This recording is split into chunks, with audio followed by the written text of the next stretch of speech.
चलिए फटाफट रिवाइज कर लेते हैं। हम लोगों ने बैकग्राउंड देखा कि एथिक्स और प्रोफेशनल एथिक्स बहुत ज़रूरी है। इंडिया में जो सीए का प्रोफेशनल एथिक्स है उसके 5 सोर्सेस है। सीए एक्ट से आता है, उससे छोटे रूल से आता है, उससे छोटे रेगुलेशन से आता है, उससे छोटे गाइडलाइन से आता है और इंटरनेशनल कोड ऑफ एथिक्स। ये 5 सोर्सेस है प्रोफेशनल एथिक्स के और इनको बहुत ही प्यारे तरीके से आपके कोड ऑफ एथिक्स के बुक में प्रेजेंट किया गया है। वॉल्यूम 1 पूरा का पूरा आधारित है इंटरनेशनल कोड ऑफ एथिक्स के ऊपर, 1 जुलाई 2020 से लग रहा है। वॉल्यूम 2 के अंदर सीए एक्ट, उसके शेड्यूल्स और गाइडलाइंस, इन सब का एनालिसिस है। और वॉल्यूम 3 के अंदर जजमेंट्स दिए हुए हैं। 5 फंडामेंटल प्रिंसिपल्स है एथिकल रहने के लिए क्या करना होगा। एथिकल रहने के लिए हमको ऑनेस्टी दिखानी होगी, इंटीग्रिटी, ऑनेस्टी से चलना होगा, ऑनेस्टी। फिर objectivity, professional competence and due care, professional behaviour और कॉन्फिडेंशियलिटी। हमारा जो सीए इंस्टीट्यूट का मोटो है ये भी एथिक्स के ऊपर बेस्ड है, या एशा सप्तेषु जागृति। लोग कुछ भी करें, आपको हमेशा एथिकल ही चलना है, आपको हमेशा अलर्ट रहना है। Volume 1 of code of ethics की हम लोग अगर बात करें, उसका पहला पार्ट सभी चार्ट अकाउंटेंट्स को एप्लीकेबल होता है, फंडामेंटल प्रिंसिपल्स की बात की है और उसकी इंप्लीमेंटेशन की बात की है। पार्ट 2 में कुछ एडिशनल बातें हैं जो लोग जॉब कर रहे हैं उनके लिए, वो जॉब कहीं पर भी करे फर्क नहीं पड़ता, full time, part time, contract basis पे, कहीं पर भी। इनफैक्ट अगर जो प्रैक्टिसिंग वाले लोग हैं वो भी अगर जॉब करते कुछ समय के लिए तो उनको भी पार्ट 2 लगता है। पार्ट 3 में जो बातें हैं वो एडिशनल बातें हैं प्रैक्टिस वाले लोगों के लिए, खास प्रैक्टिस वालों के लिए बना है। पार्ट 4 भी खास प्रैक्टिस वालों के लिए बना है, उसमें भी वो इंडिपेंडेंस के स्टैंडर्ड्स बताता है। उसका सब पार्ट ए बताता है कि ऑडिट और रिव्यू वाले असाइनमेंट में इंडिपेंडेंस कैसे मेंटेन करना, और पार्ट बी बताता है ऑडिट और रिव्यू के अलावा जो और अश्योरेंस एंगेजमेंट हो सकते हैं सर्टिफिकेशन वर्क जैसे, वहां पे इंडिपेंडेंस कैसे मेंटेन करना। ग्लॉसरी के अंदर इंपॉर्टेंट टर्म्स का मतलब बताया गया है। अगर हम बात करते हैं आ, अब ये जो पार्ट के अंदर आपको सेक्शंस और सब सेक्शंस देखने को मिलेंगे, उसका स्ट्रक्चर कैसा है। उसमें सबसे पहले आपको इंट्रोडक्शन मिलेगा, बैकग्राउंड मिलेगा, कि ये कॉन्सेप्ट क्यों है, क्या है, आगे क्या किस तरह की रिक्वायरमेंट आने वाली है, और इंपॉर्टेंट टर्म्स के बारे में कुछ डेफिनेशंस। तो इंट्रोडक्टरी पार्ट में बैकग्राउंड रहेगा, आगे आने वाली जो चीजें उसका थोड़ा सा हल्का सा ओवरव्यू रहेगा और इंपॉर्टेंट टर्म्स रहेंगे। फिर आता है रिक्वायरमेंट कि भाई जिम्मेदारियां क्या है चार्ट अकाउंटेंट की, what are the responsibilities in general, क्या रिस्पॉन्सिबिलिटीज है कोई भी काम करते वक्त, और स्पेसिफिक काम करते वक्त क्या जिम्मेदारियां है। और फिर उसके बाद में एप्लीकेशन पार्ट में एग्जांपल्स, इलस्ट्रेशंस, फैक्टर्स दिए रहेंगे, भाई चीजों को इंप्लीमेंट कैसे करना। ऐसे 3 पार्ट आपको सभी सेक्शन सबसेक्शन में मिलेंगे। अगर कोड की बात कर, फिर सेक्शन 100 बोलता है कि सबको एप्लीकेबल रहेगा, ठीक है, पूरा कोड ऑफ एथिक्स सबको एप्लीकेबल रहेगा। अगर कोई लॉ नहीं बोलता है तो ठीक है, बस उतना पार्ट एप्लीकेबल नहीं रहेगा। सेक्शन 110 फंडामेंटल प्रिंसिपल्स के बारे में बोलता है, हम पढ़कर आए। जिम्मेदारी क्या है, ये फंडामेंटल जिम्मेदारी क्या है, तो ये फंडामेंटल प्रिंसिपल्स को पूरा फॉलो करना है। 110 में फंडामेंटल प्रिंसिपल्स और उसको फॉलो करना है। अगर कभी कॉन्फ्लिक्ट आता है दो फंडामेंटल प्रिंसिपल्स में, तो आप चर्चा करें, पहले अपने कलीग से, दूसरे कलीग से करें चर्चा, उससे बड़े फिर लॉयर के पास जाए, उससे बड़े टीसीडब्ल्यूजी या सीए इंस्टीट्यूट के पास जाए, और जो भी आपने डिस्कशन किया, आपने जो डिसीजन लिया, उन सबको आप डॉक्यूमेंट करके रखिए। अगर हम बात करते हैं ऑनेस्टी की, तो इंटीग्रिटी, जो भी काम करना है स्ट्रेट फॉरवर्ड ऑनेस्टी से करना है, हमेशा हमारे काम में सच्चाई होनी चाहिए। जो सच्चाई है उसके हिसाब से काम करेंगे, उसके हिसाब से रिपोर्ट देंगे। क्या नहीं करना है, अगर अगर आप कोई काम में जुड़े हुए हैं, कोई रिपोर्ट बना रहे हैं, कोई कम्युनिकेशन है और आपको पता चलता है कि उसमें झूठी बातें हैं, फॉल्स फॉल्स बातें हैं, मिसलीडिंग बातें हैं, ठीक है, या फिर कुछ इंपॉर्टेंट बातों को ओमिट किया है, मिसलीडिंग है, तो फिर आप इंटीग्रिटी के अगेंस्ट जा रहे हो। अगर आपको खुद को बचाना है, दो रास्ते हैं। पहला रास्ता है कि आप रिपोर्ट में लिख दीजिए, मॉडिफाई कर दीजिए रिपोर्ट की, देखो ये बातें झूठी है, तो मतलब आपने इंटीग्रिटी का साथ दिया। या फिर आप खुद को उससे दूर कर लीजिए, डिसएसोसिएट कर लीजिए, रिजाइन कर दीजिए, वो टीम से बाहर हो जाइए। ऑब्जेक्टिविटी की बात करते हैं, जब काम मिलता है तब भी सोचिए कि आप अनबायस तरीके से जजमेंट बनाकर काम कर पाएंगे ना, और काम मिलने के बाद में भी अनबायस तरीके से चल पाएंगे ना। अनबायस चलना मतलब ना झुकना ना बिकना, ठीक है, किसी के प्रेशर के आगे हम झुकेंगे भी नहीं, और personal benefit conflict of interest में भी हम लोग नहीं चलेंगे। प्रोफेशनल कॉम्पिटेंस और ड्यू केयर। प्रोफेशनल कॉम्पिटेंस मतलब आपके पास में नॉलेज नॉलेज और स्किल्स होनी चाहिए असाइनमेंट को करने की, और ड्यू केयर मतलब केयरफुली काम करना। कॉम्पिटेंस आपको अटेन भी करना है, मेंटेन भी करना है।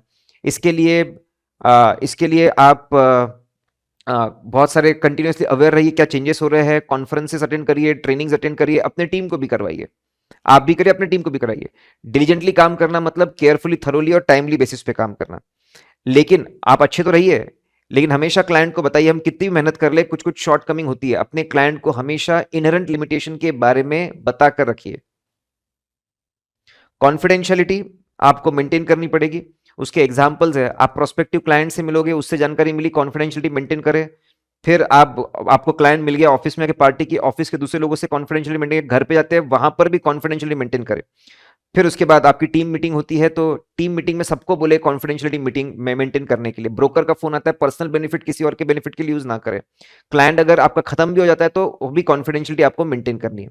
कॉन्फिडेंशियलिटी को तोड़ सकते हैं अगर अगर इफ रिक्वायर्ड बाय लॉ है, या फिर अगर क्लाइंट खुद बोलता है कॉन्फिडेंशियल इन्फॉर्मेशन दे दो, या फिर आपकी ड्यूटी है रिपोर्ट्स बनाना, सर्टिफिकेट बनाना, उसमें बातें बताना, या फिर आपका राइट है खुद को डिफेंड करना। ये तीन तरह के आपके, फिर तीनों को और एक्सप्लेन किया हुआ है। और एक्सप्लेन किया है कि भाई अगर एग्जाम्पल्स के साथ में लीगल प्रोसीडिंग्स है, तो वहां पे लीगल प्रोसीडिंग्स लॉ में लिखा था, लीगल प्रोसीडिंग्स है तो वहां पे हो सकता है आपको जानकारी देनी पड़े, इन्फ्रिंजमेंट ऑफ लॉ में देनी पड़े। इंडिया में ऐसा लॉ नहीं है अभी तक। फिर जब खुद की ड्यूटी और राइट की बात आती है तो रील्स करके शॉर्टकट था। आपके आपकी सबसे पहले ड्यूटी टेक्निकल प्रोफेशनल स्टैंडर्ड्स में लिखा है, रिपोर्ट सर्टिफिकेट में लिखो तो आपको लिखना पड़ेगा, ठीक है। रील्स करके शॉर्टकट है। रिव्यू होते वक्त आपका राइट है, बता सकते हैं आप। इंक्वायरी इन्वेस्टिगेशन है, आपके अगेंस्ट राइट है, बता सकते हैं आप। इन्फॉर्मेशन आपके अगेंस्ट अगर लीगल प्रोसीडिंग चल रहे तब भी आप बता सकते हैं।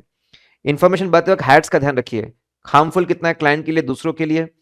ए फॉर एड्रेस किसको करना है, टी फॉर किस तरह कम्युनिकेशन करना पड़ेगा, एस फॉर सब्सटैंशिएटेड होनी चाहिए इन्फॉर्मेशन जो भी आप लोगों को बता रहे हैं। क्लाइंट बदल भी जाए आपको कॉन्फिडेंशियलिटी मेंटेन करनी पड़ेगी। फिर प्रोफेशनल बिहेवियर की अगर हम लोग बात करते हैं, if you talk about professional behaviour, तो आपको लॉ का सम्मान करना है और कुछ भी ऐसा नहीं करना जिससे नाम खराब होता हो। इसमें प्रमोट जब खुद को करते हो, उसमें आपको ध्यान, प्रमोट जब आप खुद को कर रहे हो तो प्रोफेशनल बिहेवियर का आपको ख्याल रखना पड़ेगा। हमेशा ऑनेस्ट रहिए, एग्जैगरेट क्लेम खुद के सर्विस के बारे में मत करिए, दूसरों की इंसल्ट मत करिए, और गाइडलाइंस के अगेंस्ट, बिल्कुल जो एडवर्टीजमेंट गाइडलाइंस है उसके अगेंस्ट मत जाइए। डाउट है तो एथिकल साइंस बोर्ड के पास जाइए। थ्रेट्स, तीन बातें यहाँ पे फंडामेंटल प्रिंसिपल्स के बाद में, भाई आपको थ्रेट्स आइडेंटिफाई करनी पड़ेगी। थ्रेट्स मतलब ऐसी सिचुएशन जहां पे आप कॉम्प्रोमाइज कर सकते हो फंडामेंटल प्रिंसिपल से, इंडिपेंडेंस से। आइडेंटिफाई करना पड़ेगा, इवैल्यूएट करना पड़ेगा, एड्रेस करना पड़ेगा। 5 तरह के थ्रेड होते हैं। आई एम फेयर, इंटरेस्ट, जब आप देखते हो कि आपका फाइनेंशियल दूसरा इंटरेस्ट जुड़ा हुआ है, ऐसी सिचुएशन है। सेल्फ इंटरेस्ट थ्रेड, जब आप देखते हो कि सामने लोग आपसे आपसे कनेक्टेड है, आपका उनके साथ में रिलेशन है, ठीक है।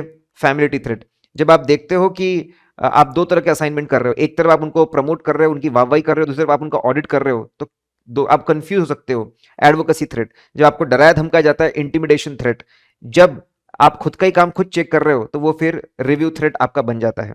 एग्जाम्पल्स आप चीजों के, अगर मैं इंटरेस्ट, सेल्फ इंटरेस्ट थ्रेट की बात करूं, बीपी लिमिटेड करके शॉर्टकट था। बिजनेस रिलेशनशिप है आपका, सेल्फ इंटरेस्ट थ्रेट। आपको आपको पर्सनल गेन मिल रहा है उनसे जुड़कर, बहुत नाम मिल रहा है, बहुत पैसा, दूसरे क्लाइंट मिल रहा है, फिर सेल्फ इंटरेस्ट थ्रेट। आपको पता है पोटेंशियल एम्प्लॉयमेंट मिल सकता है, self interest threat.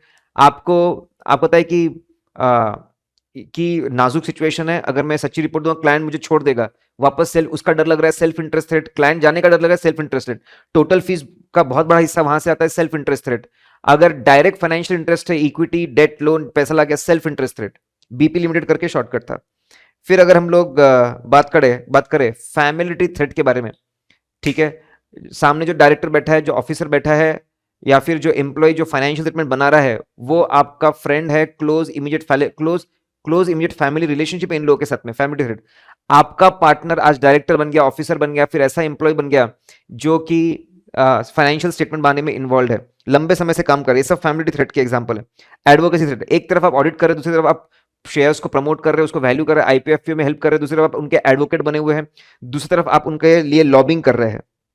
Intimidation threat, आपको बोला डरा डरा धमका, भाई आपको निकाल देंगे, सबसे बड़ी थ्रेट। या फिर आपको प्रमोशन नहीं देंगे अगर आप जॉब कर रहे हो तो, या फिर आपको प्रेशराइज कर रहे हैं, हम सीनियर है हमारी बात सुनो, या फिर आपको गिफ्ट दे दिया, फिर आपको ब्लैकमेल कर रहे हैं, सबको बता देंगे आपने गिफ्ट लिया। सेल्फ रिव्यू थ्रेट, आपने फाइनेंशियल सिस्टम बनाई, आपने डेटा बनाया, आपने बहुत से रिकॉर्ड्स बनाए, आप खुद चेक कर रहे हो, तो सेल्फ रिव्यू थ्रेट हो जाएगा। इसमें भी खास बात, अगर कंपनी के डायरेक्टर्स, ऑफिसर्स या एम्प्लॉय जो फाइनेंशियल सेक्टर में, वो हमारी टीम में अगर आ जाएंगे, वो अगर हमारी टीम में आ जाएंगे तो वो भी सेल्फ रिव्यू थ्रेट होता है। इसके अलावा और भी थ्रेट हो सकते हैं, किडनैपिंग, उनको यूनिक थ्रेट्स बोलते हैं। थ्रेट्स अगर होती है तो उसको इवैल्यूएट करना पड़ेगा कितनी बड़ी थ्रेट है, एक्सेप्टेबल लेवल की थ्रेट होनी चाहिए। क्या समझ में आएगा? एक्सेप्टेबल लेवल की थ्रेट है, आपको लगाना पड़ेगा RITPT, reasonable inform third party test आपको लगाना पड़ेगा। आपको सोचना पड़ेगा कि अगर पूरी जानकारी मैं किसी थर्ड पार्टी को देता हूं तो क्या उसका भी कंक्लूजन वैसा ही आएगा जैसा मेरा कंक्लूजन आ रहा है, या तो आप सिर्फ मनी मन सोचकर इसको लगा सकते हैं या फिर सही में किसी को मिल सकते हैं जिससे आप मिल रहे हो, ठीक है, वो जरूरी नहीं चार्ट अकाउंटेंट हो, वो नॉलेजेबल होना चाहिए और इस तरह की सिचुएशन को समझने वाला होना चाहिए। एड्रेसिंग थ्रेड, तीन ऑप्शन है, या तो आप पूरी थ्रेड खत्म कर दो, शेयर्स बिकवा दो, या फिर आप सेफगार्ड्स लगाकर कुछ अच्छी चीजें करके थ्रेड्स को कम कर दो, या फिर अगर नहीं हो पा रहा है ऐसा तो फिर आप छोड़ दीजिए। इसी सीक्वेंस में आपने चलना चाहिए। सेफगार्ड की बात करें तो सेफगार्ड परेड करके शॉर्टकट था, सेपरेट टीम बनाइए ना, कॉन्फिडेंशियल इंफॉर्मेशन के लिए अलग, बाकियों के लिए अलग। फिर पी फॉर परफॉर्म रिपरफॉर्म करने का, अनादर एक फर्म को अपॉइंट करके परफॉर्म रिपरफॉर्म करवा रही है सेंसिटिव एरिया को। फिर एडिशनल टाइम एडिशनल लोग दीजिए कुछ इंपॉर्टेंट एरियाज को कवर करने के लिए। आर फॉर अच्छा रिव्यूअर रखिए, जो मेंबर नहीं है ऑडिट टीम का उस मेंबर से सारी बातें रिव्यू करवाइए। फिर डिफरेंट पार्टनर रखिए आपके, कीप डिफरेंट पार्टनर्स, आपका अलग अलग डिफरेंट पार्टनर आप रखिए आपके ऑडिट वाले काम करने के लिए, दूसरे काम करने के लिए। इन सब से आपकी थ्रेट काबू में आएगी। नोक्लार देखा, नोक्लार नॉन कंप्लायंस ऑफ लॉ होता है तो कैसे रिस्पॉन्ड करना इसके बारे में बताता है। ये सर्विस वाले लोगों के लिए भी बना है और ये प्रैक्टिस वाले लोगों के लिए भी बना है। नॉन कंप्लायंस की बात करें तो जब लॉ के अगेंस्ट जाते हैं, लॉ में जो बातें लिखी है वो नहीं कर रहे, ओमिट कर रहे, या फिर उसके अगेंस्ट जा रहे, लेकिन सिर्फ किसके non compliance, non compliance by the client या उसके लोग, क्लाइंट उसका टीसीडब्ल्यूजी मैनेजमेंट एम्प्लॉय या फिर एम्प्लॉयर और उसका TCWG management employ. Personal misconduct होता है यहाँ पे, उसके बारे में गाइडेंस नहीं है, उसके बारे में नहीं बता, उसके बारे में कुछ बोला नहीं गया। दूसरी पार्टी जैसे सप्लायर कस्टमर, उसके बारे में भी नहीं बोला गया। किस तरह के नॉन कंप्लायंस सामने आ सकते हैं? फाइनेंशियल क्राइम आपके सामने आ सकते हैं, terrorist financing, money laundering, bribery, insider trading, fraud, tax evasions. अगर फाइनेंशियल मैटर्स में फाइनेंशियल प्रोडक्ट सर्विसेज लॉ के हिसाब से नहीं है, डेटा बराबर मेंटेन नहीं किया, अदर में एनवायरमेंट का लॉ तोड़ा है या पब्लिक हेल्थ सेफ्टी का लॉ तोड़ा हुआ है। ऑब्जेक्टिव सिंपल है, ऑब्जेक्टिव है कि लोगों ने प्रॉपर रिस्पॉन्ड करना चाहिए। जिम्मेदारी आज भी प्रिवेंशन, डिटेक्शन, करेक्शंस, हर चीज की इंप्लीमेंटेशन की मैनेजमेंट की ही रहेगी। कुछ डाउट्स क्लियर कर दे। हमको ज्यादा नॉलेज नोक्लार लग गया तो हमको ज्यादा हायर लेवल ऑफ नॉलेज नहीं, जितना एक असाइनमेंट करने के लिए लगता है उतना ही लगेगा। क्या हमारी ड्यूटीज बढ़ गई है?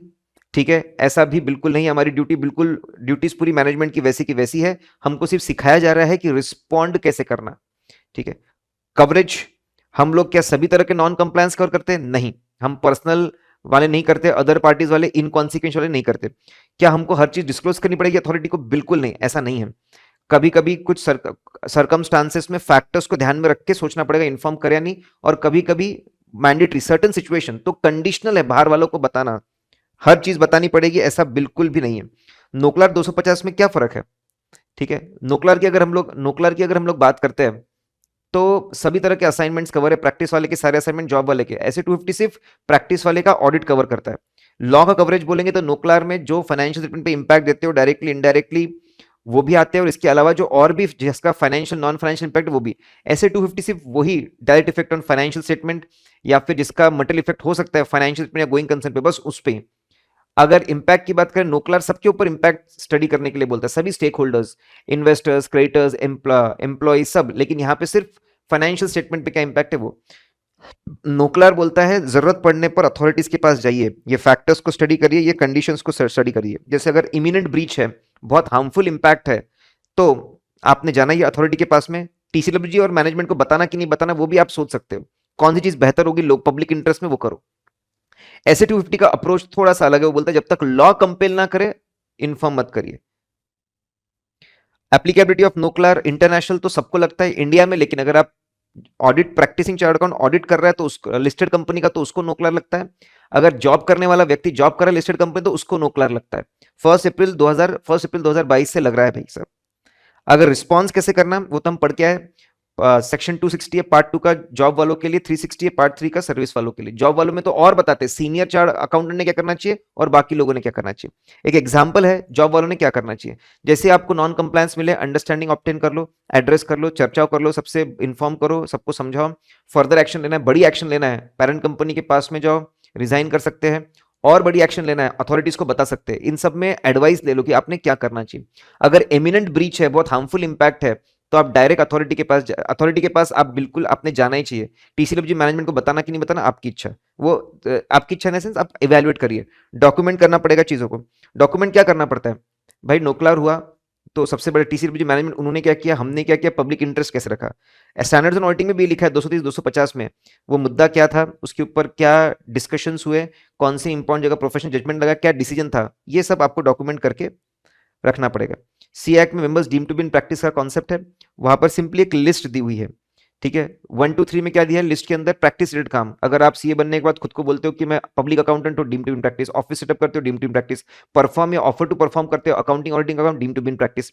जॉब वालों को भी खींच के लाए, जॉब वालों को भी खींच के लाए, एक तरीके से एक्सेप्शन है, क्योंकि हम लोग पढ़ते हैं कि फॉर रेम्यूनरेशन मतलब प्रोफेशनल कैपेसिटी में लगेगा तो लगता है, पर्सनल कैपेसिटी में बिना पैसों के काम करते तो डीमिंग फिक्शन नहीं लगता, जॉब वालों को नहीं लगता। लेकिन ये एक्सेप्शन है कि अगर आप सीएसीएफएम के अंदर जॉब कर रहे हो तो सिर्फ आपको आर्टिकल ट्रेन करने का राइट दे रहे हैं, ऑब्लिगेशन नहीं दे रहे। आर्म फोर्सेस में कर रहे हो तो नाम बचाने के लिए आपके ऊपर हम डीमिंग फिक्शन लगा रहे हैं। क्लॉज 4 आपको राइट देता है इस लिस्ट को बढ़ाने का। अब इसके अंदर इंस्टीट्यूट ने रेगुलेशन 191 इशू किया, इंडिविजुअल के एग्जीक्यूटर हो, उससे बड़े ट्रस्ट के ट्रस्टी, उससे बड़े कंपनी के रिसीवर लिक्विडेटर हो, या फिर आप सिचुएशंस में डिस्प्यूट में एडमिनिस्ट्रेटिव आर्बिट्रेटर हो, advisor, representative tax costing finance में, तो इसमें भी डीमिंग फिक्शन लग जाएगा। अगर आपका स्पेशल अपॉइंटमेंट है बाय कोर्ट या सेंट्रल गवर्नमेंट या स्टेट गवर्नमेंट, जहां पे आप सेक्रेटरी हो किसी मिनिस्ट्री के अंदर, डीमिंग फिक्शन लग जाता है। लेकिन सैलरी कम फुल टाइम बेस पे करोगे इस सिचुएशन में तो नहीं लगेगा। फिर इन्होंने और मैनेजमेंट कंसल्टेंसी सर्विसेज की लिस्ट इशू की। मैनेजमेंट कंसल्टेंसी सर्विसेज की लिस्ट इशू की, उसके दो इंप्लीकेशन है। जो लोग ये काम करेंगे वो डीम टू बी प्रैक्टिस आ जाएंगे, और जो एग्जिस्टिंग चार्ट अकाउंटेंट्स है उनका स्कोप बढ़ गया, उनका डोमेन बढ़ गया। मैनेजमेंट कंसल्टेंसी सर्विसेज एक लिस्ट है जो सीए इंस्टीट्यूट ने इशू की है, सेक्शन 2 सबसेक्शन 2 क्लॉज 4 के अंदर। इसकी खास बात हम जानते हैं कि जो चार्ट अकाउंटेंट्स इसको करेंगे वो डीम टू बी प्रैक्टिस हो जाएंगे, और एग्जिस्टिंग प्रैक्टिसिंग जो चार्ट अकाउंटेंट है जो सीओपी लेकर बैठे हैं वो ये लिस्ट के सारे काम कर सकते हैं। इसकी और खास बात है कि आप ये ट्रेडिशनल फॉर्म में भी कर सकते हो और कॉर्पोरेट फॉर्म में भी कर सकते हो, लेकिन जानबूझकर कुछ चीजों को इससे बाहर किया हुआ है ताकि वो चीजें आप अभी भी ट्रेडिशनल फॉर्म जो बहुत सेंसिटिव फॉर्म है उसमें करते रहे। स्टैट्यूटरी पीरियोडिकल ऑडिट्स है, टैक्स एडवाइजरी सर्विसेज है, रेगुलेशन 191 की चीजें हैं, और अकाउंटेंसी सर्विसेज है, ये आप कॉर्पोरेट फॉर्म में नहीं दे पाएंगे। इसलिए इसको याद रखने के लिए एक सिंपल सीक्वेंस है। इनकॉर्पोरेशन के पहले feasibility reports, project report, incorporation के बाद में पैसा चाहिए तो capital structure planning, raising finance, उसके लिए शेयर का वैल्यूएशन, रजिस्टर्ड शेयर का वैल्यूएशन, फिर शेयर्स को इशू करने के लिए पोस्ट इशू की एडवाइजरी सर्विसेज, फिर इशू होने के बाद में रजिस्टर टू शेयर ट्रांसफर। अब पैसा रेस कर लिया, उसके बाद में प्लानिंग, बिजनेस की प्लानिंग, कॉर्पोरेट प्लानिंग, ऑर्गेनाइजेशन में कितने डिपार्टमेंट उसकी प्लानिंग, फिर बजट्स बनेंगे, कैपिटल रेवेन्यू, एनुअल बजट्स बनेंगे, कैश बजट्स बनेंगे। प्लानिंग के बाद में स्टाफ्स, पर्सनल रिक्रूटमेंट, उनकी ट्रेनिंग, उनके लिए ऑर्गेनाइजेशन स्ट्रक्चर बनाना, उनके लिए इंसेंटिव प्लान बनाना, फिर लोग आने के बाद में एडमिनिस्ट्रेटिव सर्विसेज जो टेक्निकल जो मैकेनिकल रूटीन वर्क्स जो है वो संभालना, जैसे वर्ड एक्सेल के डॉक्यूमेंट्स को संभालना, फॉर्म्स रिटर्न्स को बनाना, फिर डेट्स को ट्रैक करना कि फाइलिंग कब होनी चाहिए और बराबर उस डेट पे फाइलिंग करना जो जीएसटी प्रैक्टिशनर करता है। फिर उसके बाद में प्रोडक्शन शुरू हो रहा है, प्रोडक्शन हम नहीं करते लेकिन वर्किंग कैपिटल से रिलेटेड काम हम कर सकते हैं। Working capital management, inventory management, cost records, cost accounting करना, cost control method, value analysis. Production के बाद में मार्केट रिसर्च, मार्केट रिसर्च करना, डिमांड रिसर्च करना, प्राइजेस तय करना। माल बिकने के बाद में रिकवरी कंसल्टेंट, लेकिन सिर्फ बैंकिंग सेक्टर में। और फिर पैसा कमाने के बाद में प्रॉफिटेबिलिटी स्टेटमेंट्स बनाना, fund flow, cash flow statement बनाना। पैसा आने के बाद में financial management policy, investment counselling, investment advisory देना। हम लोग इसमें ब्रोकिंग का काम नहीं कर सकते, अंडरराइटिंग नहीं कर सकते, पोर्टफोलियो मैनेजमेंट का काम नहीं सकते, सीएन प्रैक्टिस नहीं कर सकता। सीओपी छोड़ दो, फिर जो करना है करो। उसके बाद में special audits, energy audit, quality audit, management audit, operation audit, फिर सब सही रखने के लिए system analysis, insurance, financial advisory, insurance brokerage का काम कर सकते हैं। और फिर लिक्विडेशन इंसॉल्वेंसी प्रोफेशनल का भी काम कर सकते हैं। इसमें कुछ चीजें ऐसी है जो आपका प्रोजेक्ट रिपोर्ट, फिजिबिलिटी रिपोर्ट्स, आपकी कैपिटल स्ट्रक्चर की प्लानिंग, रेजिंग फंड्स की उसकी एडवाइजरी, आपके वर्किंग कैपिटल मैनेजमेंट की पॉलिसी और फाइनेंशियल मैनेजमेंट पॉलिसी। ये जो 4 पॉलिसीज है इसमें टैक्स के एस्पेक्ट भी आप कवर कर सकते हो। फिर हमने देखा सेक्शन 4, अगर आपको मेंबर बनना है तो एक रास्ता है, रेगुलर रास्ता है। रेगुलर रास्ते से आप बनो, एग्जाम्स क्लियर करो, ट्रेनिंग करो क्लियर, और आप मेंबर बन सकते हो। एक फॉरेन रूट है, इंडिया के बाहर के इंस्टीट्यूट से एग्जाम क्लियर करो, ट्रेनिंग करो, इंडिया में आओ, और यहां पर लेकिन शर्त यह है कि आपको कुछ कंडीशन फुलफिल करनी पड़ेगी काउंसिल की या फिर गवर्नमेंट की। तो काउंसिल पहले डायरेक्ट मेंबरशिप भी रास्ता हुआ करता, वो बंद हो गया। अब एमओयू एमआरए के अंदर कंडीशन फुलफिल करके 4 पेपर देकर आप इंडिया में मेंबर बन सकते हो। तो 2 रास्ते हैं। मेंबर बनने के लिए फीस 3000 तक लग सकती है, और अगर गवर्नमेंट से परमिशन ली तो 6000 तक इंस्टीट्यूट चार्ज कर सकती है। सेक्शन 5 एसीए वर्सेस एफसीए, जैसे ही आप सीए बनते हो आपका नाम associate chart accountant, associate member आप बन जाओगे, एसोसिएट चार्ट अकाउंटेंट आप कहलाओगे। फिर आपको अप्लाई करना पड़ेगा फेलो चार्ट अकाउंटेंट बनने के लिए। कौन अप्लाई कर सकता है? जो बंदा सीए इन प्रैक्टिस है फॉर कंटिन्यूअसली 5 ईयर्स, वो अप्लाई कर सकता है।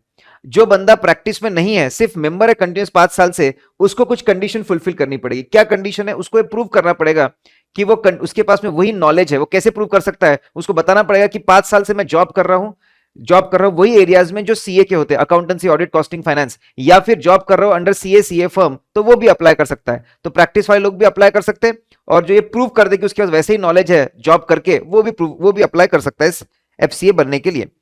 फिर सेक्शन 6, भैया सीओपी मैंडेटरी है। अगर चार्ट अकाउंट को प्रैक्टिस वाला काम करना है तो उसके लिए सीओपी मैंडेटरी है। इंडिया में प्रैक्टिस करे, इंडिया के बाहर प्रैक्टिस करे, दोनों जगह जरूरी है। अगर टेम्पररी पीरियड के लिए उसका सीओपी कैंसिल भी हुआ है, या फिर उसकी मेंबरशिप कैंसिल भी, टेम्पररी सस्पेंड भी हुई है, तो भी सीए एक्ट उसको लगता है is govern bye CA act. और एक बार सीए बनने के बाद में सीए एक्ट हमेशा लगता रहेगा। और अगर क्योंकि सीए एक्ट लग रहा है, कोई भी सीए रिलेटेड काम करना है तो सीए की कैपेसिटी में ही कर सकते हैं, दूसरी कैपेसिटी यूज करके काम नहीं कर सकते कि भाई एडवोकेट बन के मैं टैक्स का काम कर लूं, सीएस बन के मैं लॉ का काम कर लूं। ऐसा नहीं, सीए की ही कैपेसिटी में आप काम कर पाओगे। अगर आप एज किसी आपके एम्प्लॉयर के लिए, आप एम्प्लॉयर के लिए टैक्स रिप्रेजेंटेटिव बनते हो, लड़ते हो, तो आपको सीओपी की जरूरत नहीं है। लेकिन अगर एम्प्लॉयमेंट के कॉन्ट्रैक्ट के बाहर आप आपके कलीग्स को सर्विस देना चाहते हो तो सीओपी लगेगा। ड्यूअल सीओपी पॉसिबल है अगर दोनों इंस्टीट्यूट अलाउ करे, तो आज के डेट में दोनों इंस्टीट्यूट ने अलाउ नहीं किया, सिर्फ सीए इंस्टीट्यूट ने बार काउंसिल में अलाउ किया। अगर कभी मिल गई परमिशन तो दोनों डेजिग्नेशन साथ में यूज नहीं करना, या तो सिर्फ चार्ट अकाउंटेंट या तो सिर्फ एडवोकेट। सीओपी कैंसिल हो सकता है ना, अगर आपका नाम रजिस्टर से निकाल दिया, आपका सीओपी कैंसिल होगा, बहुत ही बुरा। सर्टिफिकेट अगर गलत जानकारी देखी मैं तो कैंसिल हो जाएगा। एनुअल फीस पे नहीं की 30 सितंबर तक उस साल की, तो कैंसिल हो जाएगा।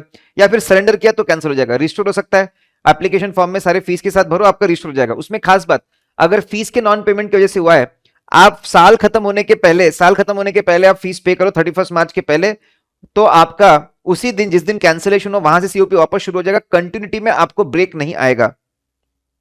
सेक्शन 7 में हमने 3 चीजें पढ़ी। नाम के पहले लिखते प्रीफिक्स, फिर नाम के नीचे लिखते डेजिग्नेशन, और उसके बाद में अदर डिस्क्रिप्शन लेटर। कोई भी बंदा जो चार्ट अकाउंट बन चुका है वो प्रीफिक्स सीए लगा सकता है, प्रैक्टिस में होना बिल्कुल भी जरूरी नहीं है। लेकिन सीए स्टूडेंट्स नहीं लगा सकते क्योंकि अभी तक वो सीए नहीं बने हैं। और जिनकी मेंबरशिप कैंसिल हो गई है किसी भी रीजन की वजह से, फीस पेने की रिक्वायरमेंट फुलफिल करने, वो भी यूज नहीं कर सकते हैं। डेजिग्नेशन में सीए इन प्रैक्टिस सिर्फ डेजिग्नेशन जब भी लिखे एक ही लिख सकता है, chart account, no addition, deletion, substitution कुछ भी अलाउड नहीं है। जो दूसरा बंदा सीए इन प्रैक्टिस नहीं है उसके पास ऑप्शन है, या तो वो डेजिग्नेशन यूज करे चार्ट अकाउंट इन प्रैक्टिस, या फिर वो डेजिग्नेशन यूज कर सकता है any other designation which he wants. लेकिन ध्यान रहे, डेजिग्नेशन में आप industrial accountant, cost accountant, first attempt rank holder, ये सब नहीं लिख सकते। अगर आप मर्चेंट बैंकर बने हो तो प्रोस्पेक्टस में आपके नाम के नीचे एडवाइजर टू इशू हो सकता है, आपके विजिटिंग कार्ड लेटर हेड पे अभी भी चार्ट अकाउंटेंट होना चाहिए। अगर मैं बात करूं क्वालिफिकेशंस, अदर डिस्क्रिप्शंस और लेटर्स में, यहां पे आपके अगर और भी कोई क्वालिफिकेशंस और मेंबरशिप से तो आप वो लिख सकते हो। लेकिन इसको 2 पार्ट में डिवाइड किया हुआ है, क्वालिफिकेशन एंड मेंबरशिप और अदर अकाउंटेंसी बॉडी। किसी और अकाउंटेंसी बॉडी के क्वालिफिकेशन मेंबरशिप लिखना है तो पहले सीए इंस्टीट्यूट की परमिशन लगेगी। जैसे सीए में इंस्टीट्यूट की क्वालिफिकेशन मेंबरशिप लिख सकते हो एसीए में, एफसीए में लिखकर। जिनके साथ में हमारा एमओयू एमआरए है, जैसे इंग्लैंड, आयरलैंड, ई इसका करके, England, Ireland, south Africa, Canada, Australia, इनकी क्वालिफिकेशन मेंबरशिप लिख सकते हो। ड्यूअल सीओपी अगर मिला है, ठीक है, ड्यूअल सीओपी अगर मिला है तो ड्यूअल सीओपी, लेकिन मैंने बोला हम डिस्कस करके आए, ड्यूअल सीओपी में डेजिग्नेशन आप साथ में यूज नहीं कर सकते, अलग अलग यूज करना चाहिए। अगर दोनों तरफ से मिल गया परमिशन तो भी आप अदर डिस्क्रिप्शंस और लेटर में सीपीए नहीं लिख सकते क्योंकि अभी तक परमिशन नहीं है, सीएफए नहीं लिख सकते क्योंकि परमिशन नहीं है, ये सब अकाउंटेंसी बॉडीज है। और फिर डायरेक्टरशिप्स, पॉलिटिकल पार्टी की पोजीशन, आप पॉलिटिकल पार्टी में कोई सीएसएल में वो पोजीशन, कोई क्लब का पोजीशन तो लिख ही नहीं सकते। अदर देन अकाउंटेंसी बॉडीज, जो अदर क्वालिफिकेशंस है, अकाउंटेंसी बॉडी के अलावा जो अदर क्वालिफिकेशंस है, उसमें डेफिनेटली आप एलएलबी लिख सकते हो, एमबीए लिख सकते हो, इंसॉल्वेंसी प्रोफेशन लिख सकते हो, प्रोवाइडेड सीए इंस्टीट्यूट का इंसॉल्वेंसी प्रोफेशन आप बने हो, रजिस्टर्ड वैल्यूअर लिख सकते हो। एक तो फर्म भी अपना डेजिग्नेशन डाल सकती है, ये तो अभी तक इंडिविजुअल की बात थी, फर्म भी डेजिग्नेशन डाल सकती है चार्ट अकाउंटेंट, अगर सभी के सभी पार्टनर सीए इन प्रैक्टिस हो तो। डिस्क्वालिफिकेशन की अगर बात करें, बंदा बड़ा ही नहीं हो, नॉट एट एज ऑफ 21, बंदा बड़ा हो गया लेकिन दिमागी हालत ठीक नहीं है, अनसाउंड माइंड का है, या फिर बंदा ज्यादा होशियार है, इंसॉल्वेंट है। अगर इंसॉल्वेंट है तो डिस्क्वालिफाइड है, डिस्चार्ज नहीं हुआ है डिस्क्वालिफाइड है, डिस्चार्ज हो गया लेकिन सर्टिफिकेट नहीं है डिस्क्वालिफाइड है। अलग अलग स्टेजेस से हम गुजरते हैं, जब तक मिसफॉर्च्यून का सर्टिफिकेट नहीं मिलता इंसॉल्वेंसी में डिस्क्वालिफिकेशन ही रहेगा। कन्विक्टेड बाय कोर्ट है, इन इंडिया, आउटसाइड इंडिया, तो भी फॉर मॉरल टर्पिट्यूड तो भी डिस्क्वालीफाई होता है। 3 छोटे छोटे एग्जामेशन है। टेक्निकल नेचर का अगर नॉन कंप्लायंस है तो बच जाओगे, विक्टिम ने माफ कर दिया बच जाओगे, सेंट्रल गवर्नमेंट बोलता है कि हम आपकी डिसेबिलिटी को दूर करते बच जाओगे, मेंबरशिप रिमूवल हो गया तो फिर वापस डिस्क्वालिफिकेशन लग जाएगा। फिर हम लोगों ने देखा सेक्शन 20 के अंदर removal from the name of register, register से नाम कब निकालता है? एफडीआर, अगर आपने फीस नहीं पी, एनुअल फीस पे नहीं की तो निकाल देते हैं। डी फॉर डेथ हो गई निकाल देते हैं, डिस्क्वालीफाई हो गए सेक्शन 8 के अंदर तो निकाल देते हैं। आर फॉर रिमूवल हो गया तो निकाल देते हैं। रिक्वेस्ट, आर फॉर रिक्वेस्ट इसी तो निकाल देते हैं। रिस्टोरेशन हो सकता है, कोई प्रॉब्लम नहीं है, फॉर्म में प्रॉपर फीस, फॉर्म भरो, प्रॉपर फीस के साथ दो, रिस्टोरेशन हो जाएगा। लेकिन कौन से डेट से रिस्टोरेशन होगा? अगर रिमूवल बाय ऑर्डर है तो ऑर्डर में लिखा होगा कौन से दिन से तुम वापस आ सकते हो, वापस आ सकते हो, तो उसके हिसाब से आप वापस आओगे ऑर्डर के हिसाब से। अगर उसी फाइनेंशियल ईयर में आप सारी प्रॉब्लम्स दूर कर देते हो, एप्लीकेशन फीस वीस के साथ सब भर देते हो, तो आपको जिस दिन कैंसिल होता है उस दिन से मेंबरशिप वापस मिल जाएगी, कंटिन्यूटी में ब्रेक नहीं आएगा। अगर आप किसी और फाइनेंशियल ईयर में अप्लाई करते हो तो जिस दिन आपने अप्लाई किया उस दिन से आपको मेंबरशिप मिल जाएगी। मिसकंडक्ट आपके दो तरह के होते हैं, प्रोफेशनल मिसकंडक्ट और अदर मिसकंडक्ट। प्रोफेशनल एक्टिविटी करते वक्त अगर आप कुछ गलत काम करते हो प्रोफेशनल मिसकंडक्ट है। फिर अगर आप कुछ एक्टिविटीज ऐसी है अगर वो आप करते हो प्रोफेशनल काम करते वक्त या फिर पर्सनल काम करते वक्त, दोनों को गवर्न करते हैं, कहीं पर भी आपने एक्टिविटी गलत की तो उसको अदर मिसकंडक्ट बोलते हैं। ठीक है, प्रोफेशनल और अदर मिसकंडक्ट आपके इंस्टीट्यूट, आपके सीए एक्ट के पीछे शेड्यूल है वहां पर दिया हुआ है। फर्स्ट शेड्यूल के पहले 3 पार्ट और सेकंड शेड्यूल के पहले 2 पार्ट समर्पित है प्रोफेशनल मिसकंडक्ट की एक्टिविटीज बताते हैं, और फर्स्ट शेड्यूल का आखिरी पार्ट पार्ट 4, सेकंड शेड्यूल का आखिरी पार्ट पार्ट 3 अदर मिसकंडक्ट की लिस्ट बताता है। अदर मिसकंडक्ट पास जजमेंट से भी आता है। ये लिस्ट जितनी दी है उसके अलावा और भी कोई भी मैटर को इंस्टीट्यूट इन्वेस्टिगेट कर सकती है और अदर मिसकंडक्ट डिक्लेयर कर सकती है। तो अदर मिसकंडक्ट आपको शेड्यूल से भी मिलेगा, अदर मिसकंडक्ट आपको पास डिसाइडेड केसेस से भी मिलेगा। उसका शॉर्टकट है ABCDEFG। ए फॉर गुस्से में आगे गाली गलौज करना, A for again, A for anger, गुस्से में गाली गलौज करना, ए फॉर अगेन एंगर।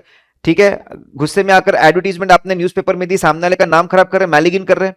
फिर ए फॉर आर्टिकल, आर्टिकल से नॉन प्रोफेशनल आप काम करवा रहे हैं, खेती करवा रहे हैं, उससे इलेक्शन का काम करवा रहे हैं। बी फॉर बैंक ऑडिट में आप नकली बिल सबमिट करके आप पैसा ले रहे हैं। सी फॉर क्लाइंट, आप क्लाइंट को कोर्स करके फीस निकाल रहे हैं, फिर आप क्लाइंट के ऊपर दबाव डाल के उससे लोन निकलवा रहे हैं। फिर क्लाइंट के बुक्स ऑफ रिकॉर्ड्स आप आपके पास में रिटेन कर ले रहे हैं बिना किसी वैलिड रीजन के, इनफैक्ट फीस पेंडिंग है तो भी आप उसको रिटेन नहीं कर सकते। डी फॉर डिसीव करना, क्लाइंट में ऑफिस में जाकर मिनट बुक्स को आप मैनिपुलेट कर रहे हैं। फिर ऑफिस में जाकर आप फेक डॉक्यूमेंट सबमिट कर रहे हैं उनको कि आरओसी से आया, इनकम टैक्स डिपार्टमेंट से आया, खुद के ऑफिस में आके नकली एक्सपीरियंस सर्टिफिकेट इशू करना काम शुरू कर दिया, खुद के घर में आके आपके विल जो है, रिलेटिव्स की विल फॉर्ज कर रहा है, ये सब अदर मिसकंडक्ट में आया हुआ है। ई फॉर एम्प्लॉयर, एम्प्लॉयर को जॉब के लिए नकली एक्सपीरियंस सर्टिफिकेट जमा किया, अदर मिसकंडक्ट है। फिर निग्लिजेंटली काम कर रहे हैं, अदर मिसकंडक्ट है। फिर F for fraud, RCM CCM members institute के पैसे को पर्सनल पर्पस के लिए यूज करते हैं, other misconduct. Institute chart accountant cheque issue करता है वो बाउंस हो जाता है, चेक इशू करता है वो बाउंस हो जाता है चेक, क्योंकि पैसे नहीं है उसके अंदर, फिर आप लोगों को धोखा दे रहे हो, other misconduct. Negotiable instrument act 1881 भी लगता है साथ में। फिर अगर हम गवर्नमेंट की बात करते हैं, if you talk about government के लोग आपको बुला रहे हैं, आप जवाब नहीं दे रहे, अदर मिसकंडक्ट। गवर्नमेंट के लोग आ रहे हैं तो ऐसे डॉक्यूमेंट्स मिल रहे हैं जो आपके पास नहीं होने चाहते, कॉन्फिडेंशियल डॉक्यूमेंट मिल रहे हैं, या फिर जो डॉक्यूमेंट आप चुरा के लाए गवर्नमेंट से, अदर मिसकंडक्ट। गवर्नमेंट को लूटना शुरू कर दिया, इन ब्लैक मनी की बुक लिख रहे हैं, अदर मिसकंडक्ट। 2 बार रिटर्न फाइल कर रहे हैं, अदर मिसकंडक्ट। ठीक है, क्लाइंट के चालान जो है वो फैब्रिकेट करके नकली अकाउंट ओपन करके पैसा विड्रॉ कर रहे हैं, अदर मिसकंडक्ट। डिसिप्लिनरी प्रोसीडिंग्स के अंदर अलग अलग अथॉरिटीज को बना के रखा हुआ है।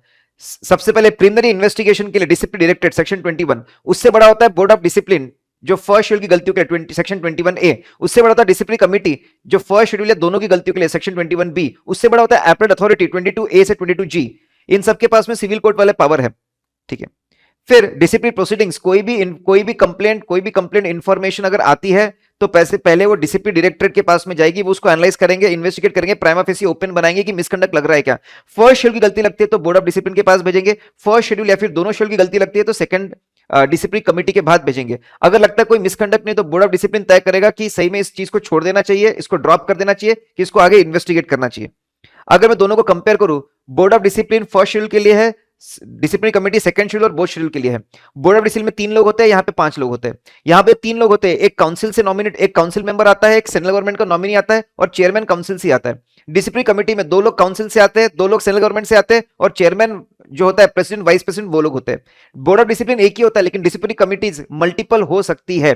प्रोसेस की बात करूं, board of discipline summary process करता है, यहाँ पे ये डिटेल स्पेसिफाइड प्रोसेस फॉलो करते हैं। पनिशमेंट्स क्या दे सकते हैं लोग, ठीक है, बोर्ड ऑफ डिसिप्लिन रिप्रीमांड कर सकते हैं, फर्स्ट शेड्यूल की गलती है तो रिप्रीमांड कर सकते हैं, 3 महीने के लिए मेंबरशिप से बाहर निकाल सकते हैं, फाइन अप टू 1 लाख है। सेकंड शेड्यूल की गलती के अंदर रिप्रीमांड कर सकते हैं, मेंबरशिप हमेशा के लिए निकाल सकते हैं, फाइन अप टू 5 लाख है। अगर बोर्ड ऑफ डिसिप्लिन या डिसिप्लिनरी कमेटी के ऑर्डर से कोई बंदा खुश नहीं है, विक्टिम खुश नहीं है, एग्रीव्ड पर्सन खुश नहीं है, सीए खुश नहीं है, या फिर डिस्प्यूट डायरेक्टर खुद खुश नहीं है, तो वो लोग अपीलेट अथॉरिटी के पास में जा सकते हैं। यहां पे 5 लोग होंगे, एक बंदा आएगा चेयरमैन, पास्ट हाईकोर्ट जज से आएगा, 2 पास्ट काउंसिल मेंबर आएंगे, पास्ट काउंसिल मेंबर ध्यान रखना, प्रेजेंट काउंसिल मेंबर नहीं, past council member, 2 member government nominee से आएंगे, ये 3 साल का इनका टेन्योर रहेगा, चेयरमैन चलेगा 65 साल तक उनका एलिजिबिलिटी है, और मेंबर 62 साल तक। ये लोग क्या कर सकते हैं, ऑर्डर को एज इट इज कंफर्म कर सकते हैं, या फिर पेनल्टी थोड़ी कम ज्यादा कर दो, या ऑर्डर को ही थोड़ा मॉडिफाई कर सकते हैं, कम ज्यादा, पूरा ऑर्डर बाजू में रख सकते हैं, या फिर केस को वापस पूरा भेज सकते हैं कि तुम जाके इन्वेस्टिगेट करिए, वापस इन्वेस्टिगेट करिए। हमेशा इन्होंने अपॉर्चुनिटी ऑफ बीइंग हर्ड देना चाहिए। ये लोग रिजाइन कर सकते हैं, लेकिन इमीडिएटली जा नहीं पाएंगे, 3 महीने 3 मंथ्स या न्यू अपॉइंटमेंट या एक्सपायरी विचर इज अर्लियर, इनको छुटकारा मिलेगा। अच्छा, अगर इनको निकाला जा सकता है, अगर इनका प्रोवन मिसबिहेवियर या इनकैपेसिटी है, सेंट्रल गवर्नमेंट इंक्वायरी करेगी, अपॉर्चुनिटी ऑफ बीइंग हर्ड देगी और इनको निकाल भी सकती है। सेक्शन 24 के अंदर नॉन सीए खुद को सीए बोलता है, नॉन सीओपी होल्डर खुद को बोलता है कि मेरे पास सीओपी है। कोई इंस्टीट्यूट ऐसा बोलती है कि हम सीए इंस्टीट्यूट जैसा काम करते हैं, हम सीए डिग्री देते हैं, हम सीए को रेगुलेट करते हैं, सीए प्रोफेशन को हम चलाते हैं। ऐसा झूठा काम करोगे, फर्स्ट टाइम में 1,000 रुपए का फाइन है, दूसरे टाइम में 5,000 रुपए का फाइन है, या फिर 6 महीने की सजा, 6 महीने की सजा, या फिर बोथ है। अगर सीए कंपनी बनाकर अकाउंटेंसी सर्विसेज नहीं दे सकते, कंपनी बनाकर अकाउंटेंसी सर्विसेज देना अलाउड नहीं है। एलएलपी बनाई है, एलएलपी बनाई है, एलएलपी के अंदर आप कंपनी को, अगर कंपनी कोई मेंबर है तो वो एलएलपी भी प्रैक्टिस नहीं कर पाएंगी। अगर ऐसा किया तो पहले बार में 1,000 और बाद में 5,000 का फाइन है। फिर नॉन सीए फॉर्जरी करके सीए के बिहाफ में अगर साइन मारता है तो फाइन बढ़ जाता है 5,000 से 1 लाख रुपए तक, सेकंड टाइम में 10,000 से 2 लाख रुपए तक। जितने चाहे उतने ब्रांच ऑफिसेस ओपन करो, लेकिन सेपरेट इंचार्ज होना चाहिए। कंडीशन नंबर 1 सीए होना चाहिए, प्रैक्टिस में हो भी सकता है, नहीं भी हो सकता है। कंडीशन नंबर 2 वो एसोसिएटेड होना चाहिए एज अ पार्टनर या फिर as a employ. Condition number 3 active association होना चाहिए। एक्टिव एसोसिएशन 3 जगह से प्रूव हो सकता है, या तो वो उसी सिटी का रहने वाला हो, कम से कम 182 डेज इन ईयर रहना चाहिए, या फिर उसने ऑफिस अटेंड करना चाहिए कम से कम 182 डेज, या फिर किसी और तरीके से सीए इंस्टीट्यूट की एग्जीक्यूटिव कमेटी को कन्विंस करना चाहिए कि मेरा एक्टिव एसोसिएशन है। एग्जामिशन 2 तरह के, अगर सेकंड ऑफिस ओपन किया उसी प्रीमाइसेस में या फिर सेम सिटी में, या फिर जहां पे फर्स्ट ऑफिस है उस सिटी के म्युनिसिपल लिमिट से 50 किलोमीटर के अंदर, तो उसको एग्जामिशन है सिर्फ सेकंड ऑफिस को।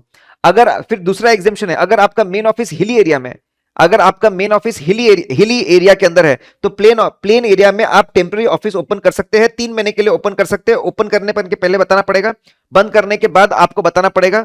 वहां पे आप टेम्पररी बोर्ड लगा सकते हैं, लेकिन जैसे ऑफिस बंद होगा बोर्ड निकल जाएगा, बोर्ड विल बी रिमूव्ड, ठीक है।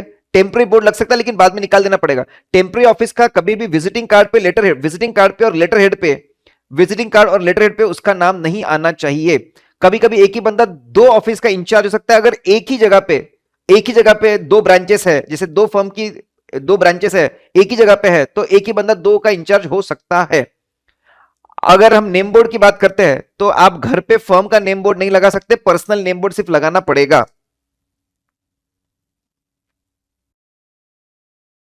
सेक्शन 28 टू 28D के अंदर क्वालिटी रिव्यू बोर्ड बनाया गया है। इसमें 10 लोग होते हैं और चेयरमैन होता है, 5 लोग सीए इंस्टीट्यूट भेजता है, 5 लोग आपका गवर्नमेंट भेजता है और चेयरमैन भी गवर्नमेंट भेजता है। ये लोग जो होते हैं इकोनॉमिक्स, फाइनेंस, बिजनेस, अकाउंट्स और लॉ वाले एरिया से आते हैं। इनका काम क्या होता है? इनका काम होता है ये जाकर देखना कि चार्ट अकाउंटेंट्स किस क्वालिटी की सर्विसेज दे रहे, किस तरह की सर्विस दे रहे, और फिर जाकर गाइडेंस देना चार्ट अकाउंटेंट्स को कि उन्हें क्या करना चाहिए कि सर क्वालिटी इंप्रूव हो, और जाकर रिकमेंडेशंस देना काउंसिल को भी कि ऐसा क्या करे कि क्वालिटी इंप्रूव हो, चीजें बेहतर हो। हम लोगों ने ओवरव्यू देखा। फर्स्ट शेड्यूल के अंदर 4 पार्ट है। पहले पार्ट में 12 क्लॉज, दूसरे पार्ट में 2 क्लॉज, तीसरे में 3 क्लॉज, चौथे में 2 clause, total 19 clauses. Second schedule की अगर बात करें तो पार्ट 1 में 10 क्लॉज, पार्ट 2 में 4 क्लॉज, पार्ट 3 में 1 क्लॉज, टोटल 15 क्लॉज, सब मिलाकर 34 क्लॉजेस। हमने याद रखने का शॉर्टकट देखा, इमेज रिकॉग्निशन टेक्निक। नरगिस के बाजू में आपको ब्लू कलर के शर्ट पहन के है आपके परेश रावल, फिर उसके बाद में आलिया भट्ट, उसके बाद में है प्रभुदेवा। राइट साइड में आपकी गाड़ी देख रही है स्कॉर्पियो, फिर उसके बाद में लग्जरी ऑडी, फिर उसके अपोजिट साइड में देख रही है डस्टर, और फिर वापस लग्जरी कैमरी। नरगिस नाम के बिहाफ में कौन काम कर सकता है? Paresh Rawal paying share of the fees, Alia Bhatt accepting share of the fees, Prabhudeva partnership, Scorpio securing work, Audi advertisement, Duster designation, Camry communication with the previous auditor. फिर ये लोग 4 जगह घूमने गए, रांची का मंदिर दिख रहा है, फिरोजाबाद का फोर्ट दिख रहा है, बॉम्बे का होटल दिख रहा है, शिरडी के भगवान दिख रहे हैं। Ranchi it's requirement of companies act fulfil होनी चाहिए एक्सेप्ट करने से पहले assignment. Firozabad fees percentage basis पे नहीं हो सकता है। बॉम्बे बिजनेस कम्युनिकेशन दूसरा नहीं कर सकते। शिरडी साइन कौन करेगा फॉर्म के बिहाफ में, उसके लिए क्लॉज 12 है। फिर उसके बाद पार्ट 2 में एक था टाइगर आशिकी 2, एक था टाइगर सीए इन सर्विस अपने एमोल्यूमेंट किसके साथ शेयर कर सकता है, आशिकी किससे, आशिकी दूसरों से शेयर एक्सेप्ट नहीं कर सकता है सीए इन सर्विस। पार्ट 3 फर्शुल का पार्ट 3 फाफड़ा, फाफड़े के बाजू में सफेद करके रसगुल्ला और उसके बाद में तीखा हो गया मीठा हो गया, फिर अब चाय T fafda. Fellow chart account अगर आप खुद को बोलते हो और अगर आप एसीए हो तो वहां पे मिसकंडक्ट क्लॉज 1 में रसगुल्ला रिप्लाई नहीं करना, देखेंगे हम लोग। टी टेंडर में गलत जानकारी देना। फिर पार्ट 4 पे दिख रहा है आपको हथकड़ी, इंप्रिजनमेंट अगर हो जाता है तो क्लॉज 1, अगर शेम ऑन यू डिसरिप्यूट लाते हो क्लॉज 2 के अंदर फिर वो भी अदर मिसकंडक्ट कहलाता है। 2 क्लॉज आते हैं पार्ट 4 के अंदर।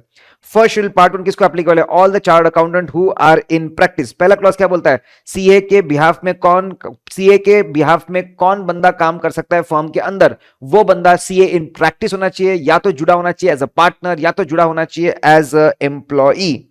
2 कंडीशन इंपॉर्टेंट है। क्लॉज 2 में paying share of the fees, आप किसको पे कर सकते हो अपने फीस का portion in the form of share, brokerage और कमीशन। 3 तरह के मेंबर्स है, member of ICI, member of prescribe bodies and member having qualification. Members of prescribe bodies की मैं अगर बात करूं तो रेगुलेशन 53A के अंदर दिया हुआ है। 2 तरह के प्रोफेशनल बॉडीज हैं, इंडियन प्रोफेशनल बॉडीज और foreign professional bodies. Indian professional bodies में अगर बात करूंगा तो 5 बॉडी है, member of CS institute, member of CW institute, member of bar council of India, member of Indian institute of actuary और member of Indian institute of architect. और ये 5 तरह के लोग हैं। अगर मैं फॉरेन बॉडीज की बात करता हूं, सेक्शन 29 के अंदर जिसके साथ में हमने एमओयू एमआरए साइन किया है, वो सारे प्रोफेशनल बॉडीज को हम लोग पे कर सकते हैं शेयर ऑफ द फीस। फिर मेंबर्स हैविंग प्रिस्क्राइब क्वालिफिकेशन बोलता हूं तो कॉमन 5 रिपीट होते हैं, CS, CW, LLB, actuary, architect. 2 लोग की एंट्री होती है, इंजीनियर्स और एमबीए।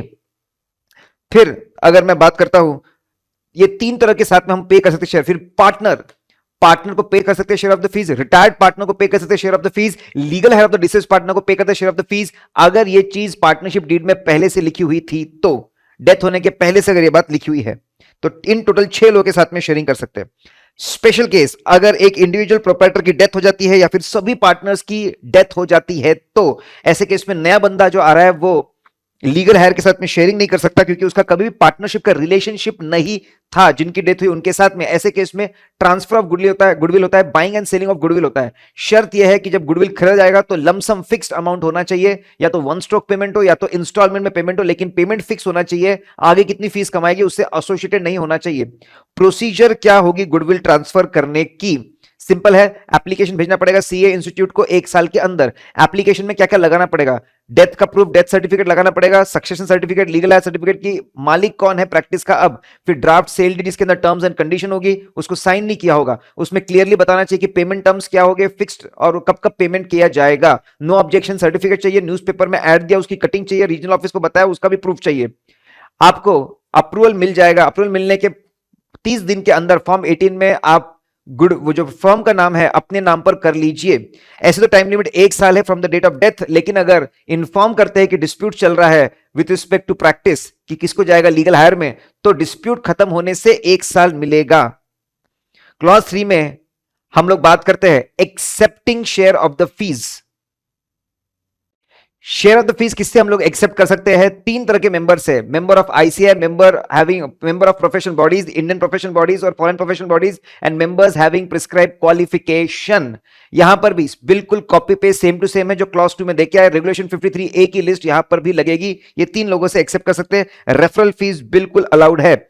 फिर क्लॉज नंबर 4 की अगर हम लोग बात करते हैं तो क्लॉज नंबर 4 पार्टनरशिप कितने कर सकते हैं हम लोग, हमारे 3 तरह के जो मेंबर है उनके साथ में, मेंबर ऑफ आईसीआई, लेकिन शर्त यहां पे चेंज है कि बंदा इन प्रैक्टिस होना चाहिए, प्रैक्टिसिंग चार्ट अकाउंटेंट। फिर member of professional bodies, yes यहां पर भी 2 प्रोफेशनल बॉडीज है, इंडियन प्रोफेशनल बॉडीज और फॉरेन प्रोफेशनल बॉडीज, लेकिन इसकी लिस्ट आपको कहां से मिलेगी, सेक्शन 53B से आपको लिस्ट मिलेगी, खास रेगुलेशन है उसके लिए। 53B1 में जो इंडियन प्रोफेशनल बॉडीज है बिल्कुल सेम है, सिर्फ इंडियन इंस्टीट्यूट ऑफ इंजीनियरिंग की एंट्री हुई है। फॉरेन बॉडीज की अगर मैं बात करता हूं 53B2 बिल्कुल सेम लिस्ट है, लेकिन यहां पे सिर्फ एक और खास बात है। क्या खास बात है, फॉरेन प्रोफेशनल, अगर फॉरेन प्रोफेशनल बंदा अगर मेंबर बनता है आईसीएआई का through MOU MRA, MOU MRA के थ्रू अगर मेंबर बनता है उसके साथ में भी हम पार्टनरशिप कर सकते हैं। ये क्लैरिफिकेटरी की बात है भाई, जो मेंबर बनेगा उससे तो पार्टनरशिप कर ही सकते हैं। फिर मेंबर्स हैविंग क्वालिफिकेशंस, ये बिल्कुल लिस्ट वैसी की वैसी है जो हम पहले देखकर आए, उसमें कुछ भी नया नहीं है। फिर हमने बोला फॉरेन प्रोफेशनल्स के साथ पार्टनरशिप इंडिया में हो या इंडिया के बाहर हो कोई फर्क नहीं पड़ता, उन्हीं के साथ हो सकती है जिनके साथ में एमओयू एमआरए है, और अगर वो एमओयू एमआरए में हमारे मेंबर बन चुके हैं फिर तो डेफिनेटली उनके साथ कर सकते हैं। मल्टी डिसिप्लिनरी पार्टनरशिप का आज का स्टेटस ये है, इंस्टीट्यूट ने गाइडलाइंस इशू की है लेकिन सामने वाले प्रोफेशनल्स ने नहीं की है, तो प्रैक्टिकली अभी तक एमडीपी पॉसिबल नहीं है, अभी तक हमारे कोर्स में एमडीपी के गाइडलाइंस नहीं आए हैं। अगर हम बात करें नंबर ऑफ पार्टनर्स, ऐसे तो 50 है, लेकिन बिकॉज यहां पे firm is govern by special act, CA act, हमको लिमिट नहीं लगती, we can have any number of partners. अगर आपको परमिशन मिल जाए दूसरा बिजनेस ऑक्यूपेशन करने की सीए इन प्रैक्टिस को, तो उसको ऑटोमेटिकली उस बिजनेस में पार्टनरशिप की भी परमिशन मिल जाती है किसी और से। हम लोग सिक्योरिंग वर्क, काम फर्म के लिए काम कौन लेकर आ सकता है, या तो फर्म का पार्टनर हो सकता है या तो वो फर्म का एम्प्लॉय हो सकता है, एजेंट हम अपॉइंट नहीं कर सकते, एथिकल मीन से लाना पड़ेगा। और जो रेफरल की हम लोग बात कर रहे थे पहले क्लॉजेस में, वो तो बिल्कुल चलता रहेगा, उसमें कोई प्रॉब्लम नहीं है। अगर क्लॉज 6 की बात करते हैं तो हम लोग we can not ask for the work, we cannot ask for the work, we cannot solicit work, ask for the work directly indirectly।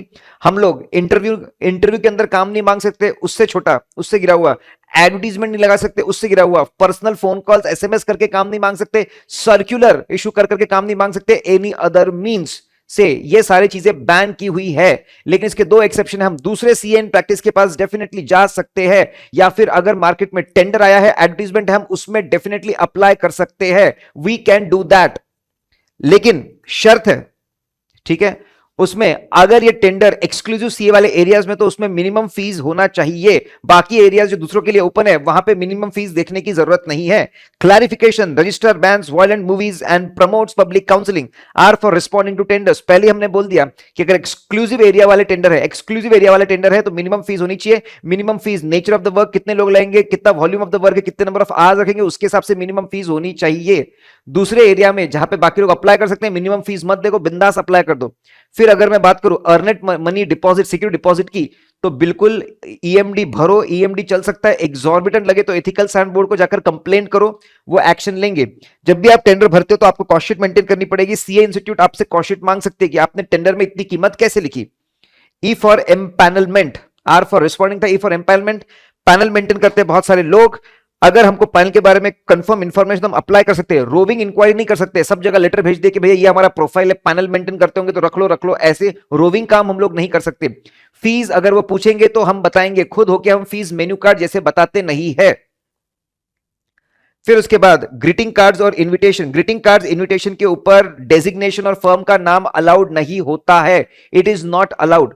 फिर उन्हें बोला अलाउ करेंगे, फर्म का डेजिग्नेशन भी अलाउ करेंगे और फर्म का नाम भी अलाउ करेंगे, दोनों को अलाउ करेंगे, लेकिन शर्त है ये सिर्फ रिलेटिव्स, फ्रेंड्स और क्लाइंट्स को जाना चाहिए। और दूसरा, it should be greeting card या फिर invitation, invitation to whom, religious ceremony, उससे छोटा मैरिज, उससे छोटा आपके ओपनिंग ऑफ द ऑफिस, उसके बाद में चेंज ऑफ द ऑफिस, बस इसी के 4 चीजों के इन्विटेशन अलाउड है।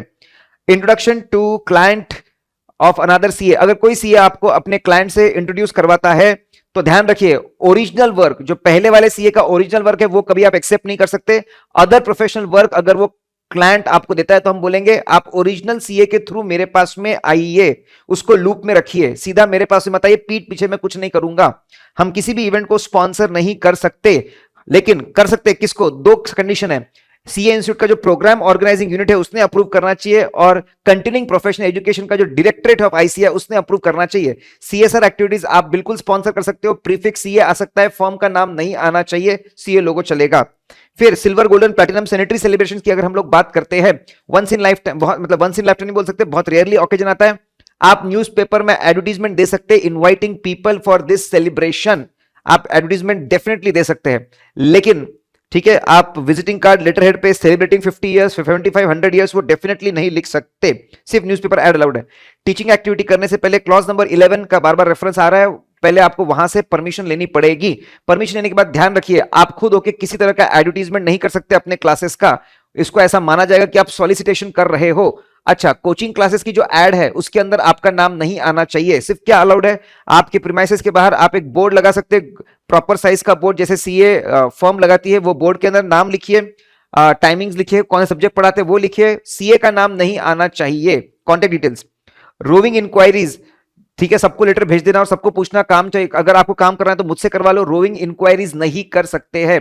एडवर्टीजमेंट प्रेस में नहीं डाल सकते। सिर्फ दो चीज के एड अलाउड है, पहला चेंज इन पार्टनरशिप है, चेंज इन पार्टनरशिप, किसी भी तरह का change, change in address, telephone number, सिर्फ ये फैक्ट बता सकते हो एडवर्टीजमेंट में। क्लासिफाइड, अगर मैं बात करूं क्लासिफाइड एडवर्टीजमेंट की, तो सीए इंस्टीट्यूट के जर्नल में क्लासिफाइड ऐड दे सकते हैं। अगर आपके पास में काम है तो आप ऐड दे सकते हो कि मेरे पास में काम है, I want to share this work, बोल सकते हैं, इनवाइट कर सकते हैं। भाई पार्टनरशिप के लिए लोग आ सकते हैं, जॉब के लिए, एम्प्लॉय के लिए लोग आ सकते हैं, असाइनमेंट के लोग आ सकते हैं, किस तरह का एक्सपीरियंस एक्सपर्टीज उनके पास में होना चाहिए वो भी बता दो। रिप्रेजेंटेशन लेटर, जब ऑडिटर को रिप्लेस करते हैं रिप्रेजेंटेशन लेटर लिख के भेजते हैं, बिल्कुल लिखकर भेजिए, लेकिन उसमें नंबर 1 आप बताइए आपने बहुत ही डिग्निफाइड इंडिपेंडेंटली काम किया, आपने केयरफुली काम किया आपने, ठीक है, और आपका विलिंगनेस है कंटिन्यू करने का, खुद के काम की तारीफ नहीं कर सकते, नीडलेस पब्लिसिटी नहीं, नीडलेस पब्लिसिटी नहीं, डायरेक्टली इनडायरेक्टली आप पब्लिसिटी नहीं कर सकते, खुद के काम को आप बूस्ट नहीं कर सकते, नो बूस्टिंग इज अलाउड।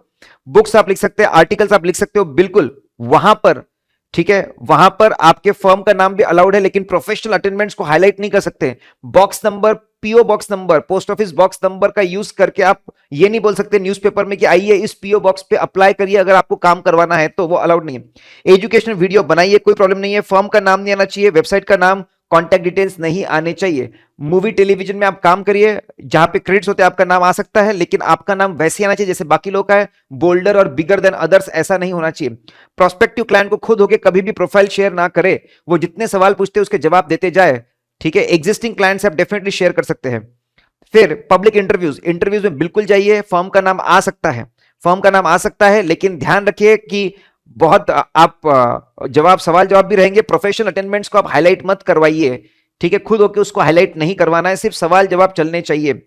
फिर प्रोफेशनल दूसरे सीए इन प्रैक्टिस के पास जा सकते हैं, लेकिन पर्सनल कम्युनिकेशन होना चाहिए। फोन कॉल किया, मिलने गए, व्हाट्सएप किया, एसएमएस किया, ये चलता है। Mass communication, advertisement, newspaper ad आप नहीं दे सकते। अगर आप देखेंगे तो फॉर्म का नाम सिर्फ 4 जगह पे अलाउड है।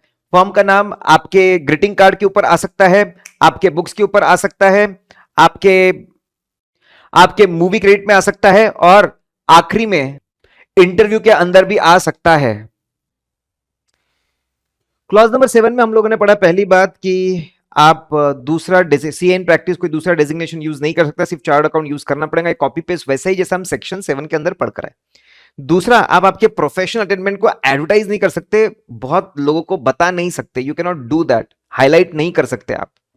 क्या अलाउ किया गया है? राइटअप के थ्रू, आप राइटअप के थ्रू अपनी बातें दूसरों तक पहुंचा सकते हैं। राइटअप क्या होता है, उसके गाइडलाइंस पढ़े, हम एडवर्टीजमेंट गाइडलाइंस के साथ हम लोग उसको पढ़ेंगे, अभी हमने उसको देखा नहीं। क्लास 7 के क्लैरिफिकेशन, फ्रेंड्स लैब्स डॉक्टर नहीं, F stand for firm name. Firm name आप प्रोफेशनल डॉक्यूमेंट्स पे लिखिए, visiting card, letter head, sign board के ऊपर आप लिखिए, लेकिन आप उसको कहीं पर भी मत डालिए, ठीक है। प्रीफिक्स ये जहां यूज करना है करो, पेन पे करो, बैक पे करो, जो भी करो। चार्टर्ड अकाउंटेंट डेजिग्नेशन की थोड़ी इज्जत रखो, मर्यादा में रहो उसको। Size of the sign board, size of the sign board आपको तय करना, it should be in good taste, ऐसा होना चाहिए वो साइन बोर्ड कि आसानी से पढ़ने में आए, और उसके ऊपर लाइटिंग भी इतनी होनी चाहिए कि आसानी से वो वापस रीड करता है, इतना साइज और इतनी लाइट होनी चाहिए कि आसानी से पढ़ने में आना चाहिए। कोई बहुत ही ग्लो साइन बोर्ड, बड़े बड़े लार्ज साइन बोर्ड जैसे शॉपकीपर, ट्रेडर, मॉल वाले लगाते, थिएटर वाले लगाते, वैसा मत करो। और अपने घर पे ना तो अपना सिर्फ सीए डेजिग्नेशन वाला लगाओ, फॉर्म का तो लगाइए भी मत। लोगो, भाई साहब लोगो बहुत पहले अलाउ हुआ करता, सब बंद कर दिया। खुद का लोगो नहीं हो सकता, खुद का नाम स्टाइलिश फॉर्म में, मोनोग्राम फॉर्म में लिखवा नहीं सकते आप, इस तरीके से प्रिंट नहीं कर सकते कि लोगो लगे। सब लोग कॉमन लोगो यूज करेंगे, प्रैक्टिस में हो या ना हो, सबको कॉमन लोगो यूज करना है। कॉमन लोगो, कॉमन लोगो आपका बहुत सिंपल है। आपका पहले राउंडेड रेक्टेंगल है, उसमें व्हाइट कलर है, उसके अंदर ब्लू कलर है, फिर ब्लू कलर में सीए है, फिर ग्रीन कलर का टिक है, उल्टा टिक है, ठीक है। व्हाइट कलर बहुत उठ के दिखता है इसलिए बैकग्राउंड रखा है, ब्लू कलर आपका कॉर्पोरेट कलर है, क्रिएटिविटी, नॉलेज, इंटीग्रिटी वाला है, ग्रीन आपका प्रॉस्पेरिटी, हार्मनी वाला है, और अपसाइड डाउन टिक जो है वो आपका विजडम ऑफ द प्रोफेशन बताता है। फिर हम लोगों ने बोला अपीयरेंस, भाई इंटरनेट, उससे फिल्म्स, टेलीविजन, रेडियो, लेक्चर्स, बिल्कुल आप अपियर होइए, फर्म का नाम भी लिखिए, डोंट हाईलाइट प्रोफेशनल अटेंडमेंट्स। क्लास 6 में भी फर्म का नाम यहां पे अलाउ किया, यहां पर भी अलाउ किया है, अलाउड है, लेकिन सिर्फ उसको हाईलाइट में एग्जैगरेट करना, दूसरों से कंपेयर करना, प्रमोट करना, ये काम मत करिए। फिर पी फॉर पब्लिक इंपॉर्टेंस। बहुत सी बार आप एमपी एमएलए चेयरमैन बड़े बड़े कमिटीज के, आप देश को, रीजन को, लोकल नेशनल इंपॉर्टेंस की जगह पे आप बैठते हो, बिल्कुल गर्व से बोलिए आप चार्टर्ड अकाउंटेंट है, बताइए आप सीए इंस्टीट्यूट के मेंबर है, सीए इंस्टीट्यूट का नाम रोशन करिए, फर्म का नाम मत करिए, फर्म का नाम अलाउड नहीं है। सेमिनार सेमिनार लीजिए, खुद के स्टाफ के लिए, दूसरे सीए के स्टाफ के लिए, क्लाइंट के स्टाफ के लिए, बिंदास बुकलेट उकलेट छापिए, लेकिन नाम हाईलाइट मत करिए, नाम हाईलाइट नहीं करना है, खुद का नाम आपको हाईलाइट नहीं करना है, don't highlight your name, firm का नाम तो अलाउड ही नहीं है। डायरेक्टर, अगर आप डायरेक्टर बनते हो तो पहली कंपनी को इन्फॉर्म कर दो कि भाई साहब कोई भी डॉक्यूमेंट में मेरा नाम आएगा जो तुम इशू करने वाले हो पब्लिक में, तो पहले प्लीज बुला करके, पहले प्लीज उसका ड्राफ्ट मेरे को दे देना, मैं उसको पढ़ूंगा, क्योंकि प्रोफेशनल एथिक्स क्लॉज 6-7 है और उसके अंदर बहुत सारी चीजें मैं नहीं कर सकता हूं। हाईलाइटिंग प्रोफेशनल अटेंडमेंट्स और फर्म नेम तो अलाउड ही नहीं है। फिर date of setting up practice, भाई ईयर ऑफ एस्टेब्लिशमेंट तो visiting card, letter head, professional document कहीं पर भी नहीं डाल सकता।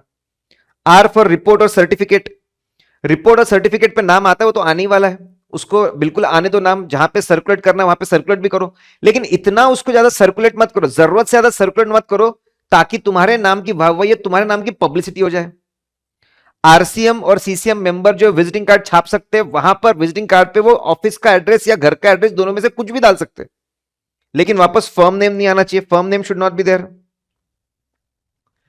Notice in press related for success in examination, भैया अगर कोई आपका बंदा पास हो जाए, अगर आपका कोई बंदा पास हो जाए, ठीक है, तो बिल्कुल बिंदास आप डालिए, पब्लिश करिए उसको, आप उसको पब्लिश करिए, न्यूज़पेपर में आप प्रेस नोट डाल सकते हो, बंदा क्या पास हुआ, बंदे का नाम डालिए, बंदा क्या पास हुआ, कौन सी एग्जाम पास हुआ, उसका बैकग्राउंड, उसका प्रिंसिपल, फर्म सब आ सकता है, टाउन सिटी, लेकिन बहुत हाईलाइट करना फर्म प्रिंसिपल आर्टिकल को अलाउड नहीं है।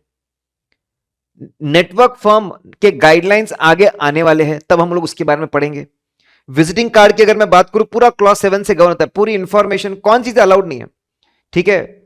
वेबसाइट के बारे में हम पढ़ेंगे, प्लीज क्लिक ऐसा लिखना अलाउड नहीं है, ध्यान रखिए, ठीक है। खास बातों में क्विक रिस्पॉन्स कोड आ सकता है, लेकिन वही इंफॉर्मेशन आनी चाहिए जो अलाउड होती है।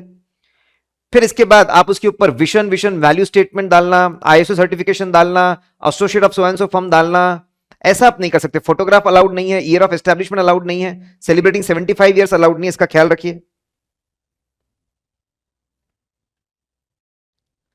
रीसेंट क्लैरिफिकेशन बात करूं क्लॉज 7 की, तो किया फर्म क्यूआर नॉलेज, बहुत सारे बार क्लाइंट थैंक यू एडवर्टीजमेंट देता है, उसमें हमको सम्मानित करता है एज अ नॉलेज पार्टनर, या हमको थैंक यू बोलता है, सीए का इंडिविजुअल का नाम चलेगा, फर्म का नाम नहीं आना चाहिए। आईएसओ सर्टिफिकेशन लो, लेकिन कहीं पे लिखो मत visiting card, letter, professional document पे। आप कोई बहुत बड़े फर्म के एसोसिएट हो, उनके साथ करस्पॉन्डेंस हो, ऐसा है वैसा है मत लिखो, अलाउड नहीं है, हाईलाइटिंग प्रोफेशनल अटेनमेंट हो जाएगा। आप अगर मल्टीपल फर्म में पार्टनर, तो जितने फर्म में पार्टनर सबके नाम लिखो विजिटिंग कार्ड पे, लेटर पे चलेगा। क्विक रिस्पांस कोड भी चलता है, उतनी इंफॉर्मेशन आनी चाहिए जितनी अलाउड होती है। क्लॉज 6 और 7 कहां पे अलाउड है भाई साहब? एफबी क्रोमा, ठीक है, कहां कहां पे अट्रैक्ट होता है? अरे हमारे फर्म ने बहुत बड़े बड़े फर्म के पार्टनर ने ज्वाइन किया, टैक्स के बाद आइए हमसे काम करवाइए, सॉलिसिट भी कर लिया, हाईलाइट भी कर लिया, 6-7 में गए, बैनर छपवा दिया, 6-7 में गए। सैनिटरी सेलिब्रेशन, सैनिटरी सेलिब्रेशन की परमिशन न्यूज़पेपर में आया दे सकते हो, अलाउड है। हिस्ट्री, आपकी फर्म कुछ सेलिब्रेट कर रही, पूरी हिस्ट्री की आपने किताब छाप ली है, सबको डिस्ट्रीब्यूट कर रहे हैं, अलाउड नहीं है। 75 ईयर्स, 100 ईयर्स सेलिब्रेशन विजिटिंग का लेटर पे डाल रहे, अलाउड नहीं है। रैंकिंग, अपने फर्म का डेटा दे रहे हो ताकि कोई एक एंटिटी, कोई वेबसाइट रैंकिंग करे सीए फर्म्स की, मतलब आपका दोनों 6-7 में आप लोगों को अट्रैक्ट भी करना चाहते हो और खुद को सुपेरियर दिखाना चाहते हो, 6-7 दोनों में गए। ऑफर डॉक्यूमेंट में अगर prospectus, offer document, public communication में डायरेक्टर की बढ़ाई चढ़ाई हो रही है, 6-7 दोनों में गए। फर्म के नाम लिख रहे, 6 और 7 में गए। मैनेजिंग डायरेक्टर को बोल रहे मैं बहुत बड़ा आदमी हूं, बहुत सारे लोगों को मैं सर्विसेज देता हूं, तुम भी मुझसे लो, 6 और 7 दोनों में गए। ऑडियंस में सबको बोला मेरे से काम करवा लो, कार्ड दिए और खुद की तारीफें भी कर दी, मैनेजमेंट एक्सपर्ट, 6 और 7 दोनों में गए।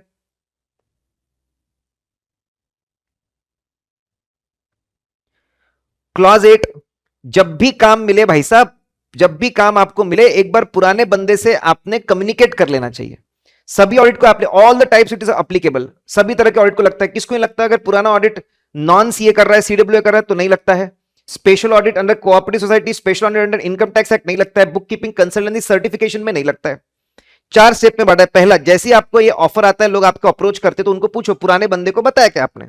बताया तो बहुत बढ़िया, नहीं बताया तो फिर थोड़ी तहकीकात करो, क्यों नहीं बताया, तहकीकात करो क्यों निकाला पुराने बंदे को, क्या रीजन था? कोई वैलिड रीजन नहीं, मतलब दाल में कुछ काला है। हेल्दी प्रैक्टिस से एक्सेप्ट ना करे, कर भी लो तो चलेगा, कोई फर्क नहीं पड़ता। अब सामने वाले तुमको अप्रोच किया, वो स्टेप हो गई ना। आपको कम्युनिकेट करना पड़ेगा, कम्युनिकेट आपको करना पड़ेगा prior to accepting the audit. Prior to accepting audit आपको कम्युनिकेट करना पड़ेगा, राइटिंग में करना पड़ेगा। मोड क्या? मोड ऐसा हो कि आपके पास में आपके पास में पॉजिटिव एविडेंस हो चीजों का। या तो हैंड डिलीवरी करो आप, हैंड डिलीवरी करके आप कम्युनिकेट कर दो सामने वाले को। आरपीएडी से हैंड डिलीवरी को एक्नॉलेजमेंट ले लो, रजिस्टर्ड पोस्ट एक्नॉलेजमेंट ड्यू आपके पास हो, या फिर आप ईमेल करो, उनसे ईमेल आना चाहिए एक्नॉलेजमेंट मेल मिल चुका है, या यूडिन पोर्टल को यूज करो, गाइडलाइंस आने की 4 तरीके आपके पास। सर्टिफिकेट ऑफ पोस्टिंग वोस्टिंग नहीं चलेगा। 4 स्पेशल केसेस अगर लिखकर आया एक्नॉलेजमेंट पे कि प्रीमाइसेस लॉक्ड है, डीम्ड है, मिल गया था, लिखकर आया कि एड्रेस मिला ही नहीं, डीम्ड कर लेंगे, मान लेंगे कि भाई मिल गया, डीम टू बी डिलीवर्ड। लेकिन सामने वाला प्रूफ करे भाई मेरे को सर्व ही नहीं किया गया, कोई आया ही नहीं, या फिर मेरी गलती नहीं है, नहीं आया वो वापस चला गया, तो फिर डीमिंग फिक्शन नहीं लगेगा। अगर फिर तीसरा टैक्स ऑडिट, अगर टैक्स ऑडिट हुआ ही नहीं पिछले साल तो जिसने भी किया होगा काफी साल पहले उसको पकड़ो। अगर स्पेशल ऑडिट है तो नहीं लगता। हेल्दी प्रैक्टिस क्या है? फिर भी जो स्टैट्यूटरी ऑडिट होगा, रेगुलर टैक्स ऑडिट जो करता है, उससे आपने पूछ लेना चाहिए भैया तेरे साथ बराबर है तेरे हिसाब से। अगर पुराने बंदे की डेथ हो गई तो बस एंटिटी से एक लेटर ले लो, डेथ हो गई है, किसी से कुछ कम्युनिकेट करने की जरूरत नहीं, भाई स्वर्गवास हो गया, बख्श दो उसको। अगर फिर स्टेप नंबर 3 उसका रिप्लाई आता है, रिप्लाई देना चाहिए। रिप्लाई नहीं आता तो रीजनेबल टाइम के लिए वेट करो और आगे बढ़ जाओ। अगर रीजन में लिखकर भेजता है कि भैया कंपनीज एक्ट का सेक्शन 139 140 फॉलो नहीं हुआ है, क्या बात कर रहे हैं, मेरे को सही तरीके से निकाला नहीं, तुमको बराबर अपॉइंट, डोंट एक्सेप्ट। सामने वाला बोलता है मेरी अनडिस्प्यूटेड ऑडिट फीस पेंडिंग है, डोंट एक्सेप्ट।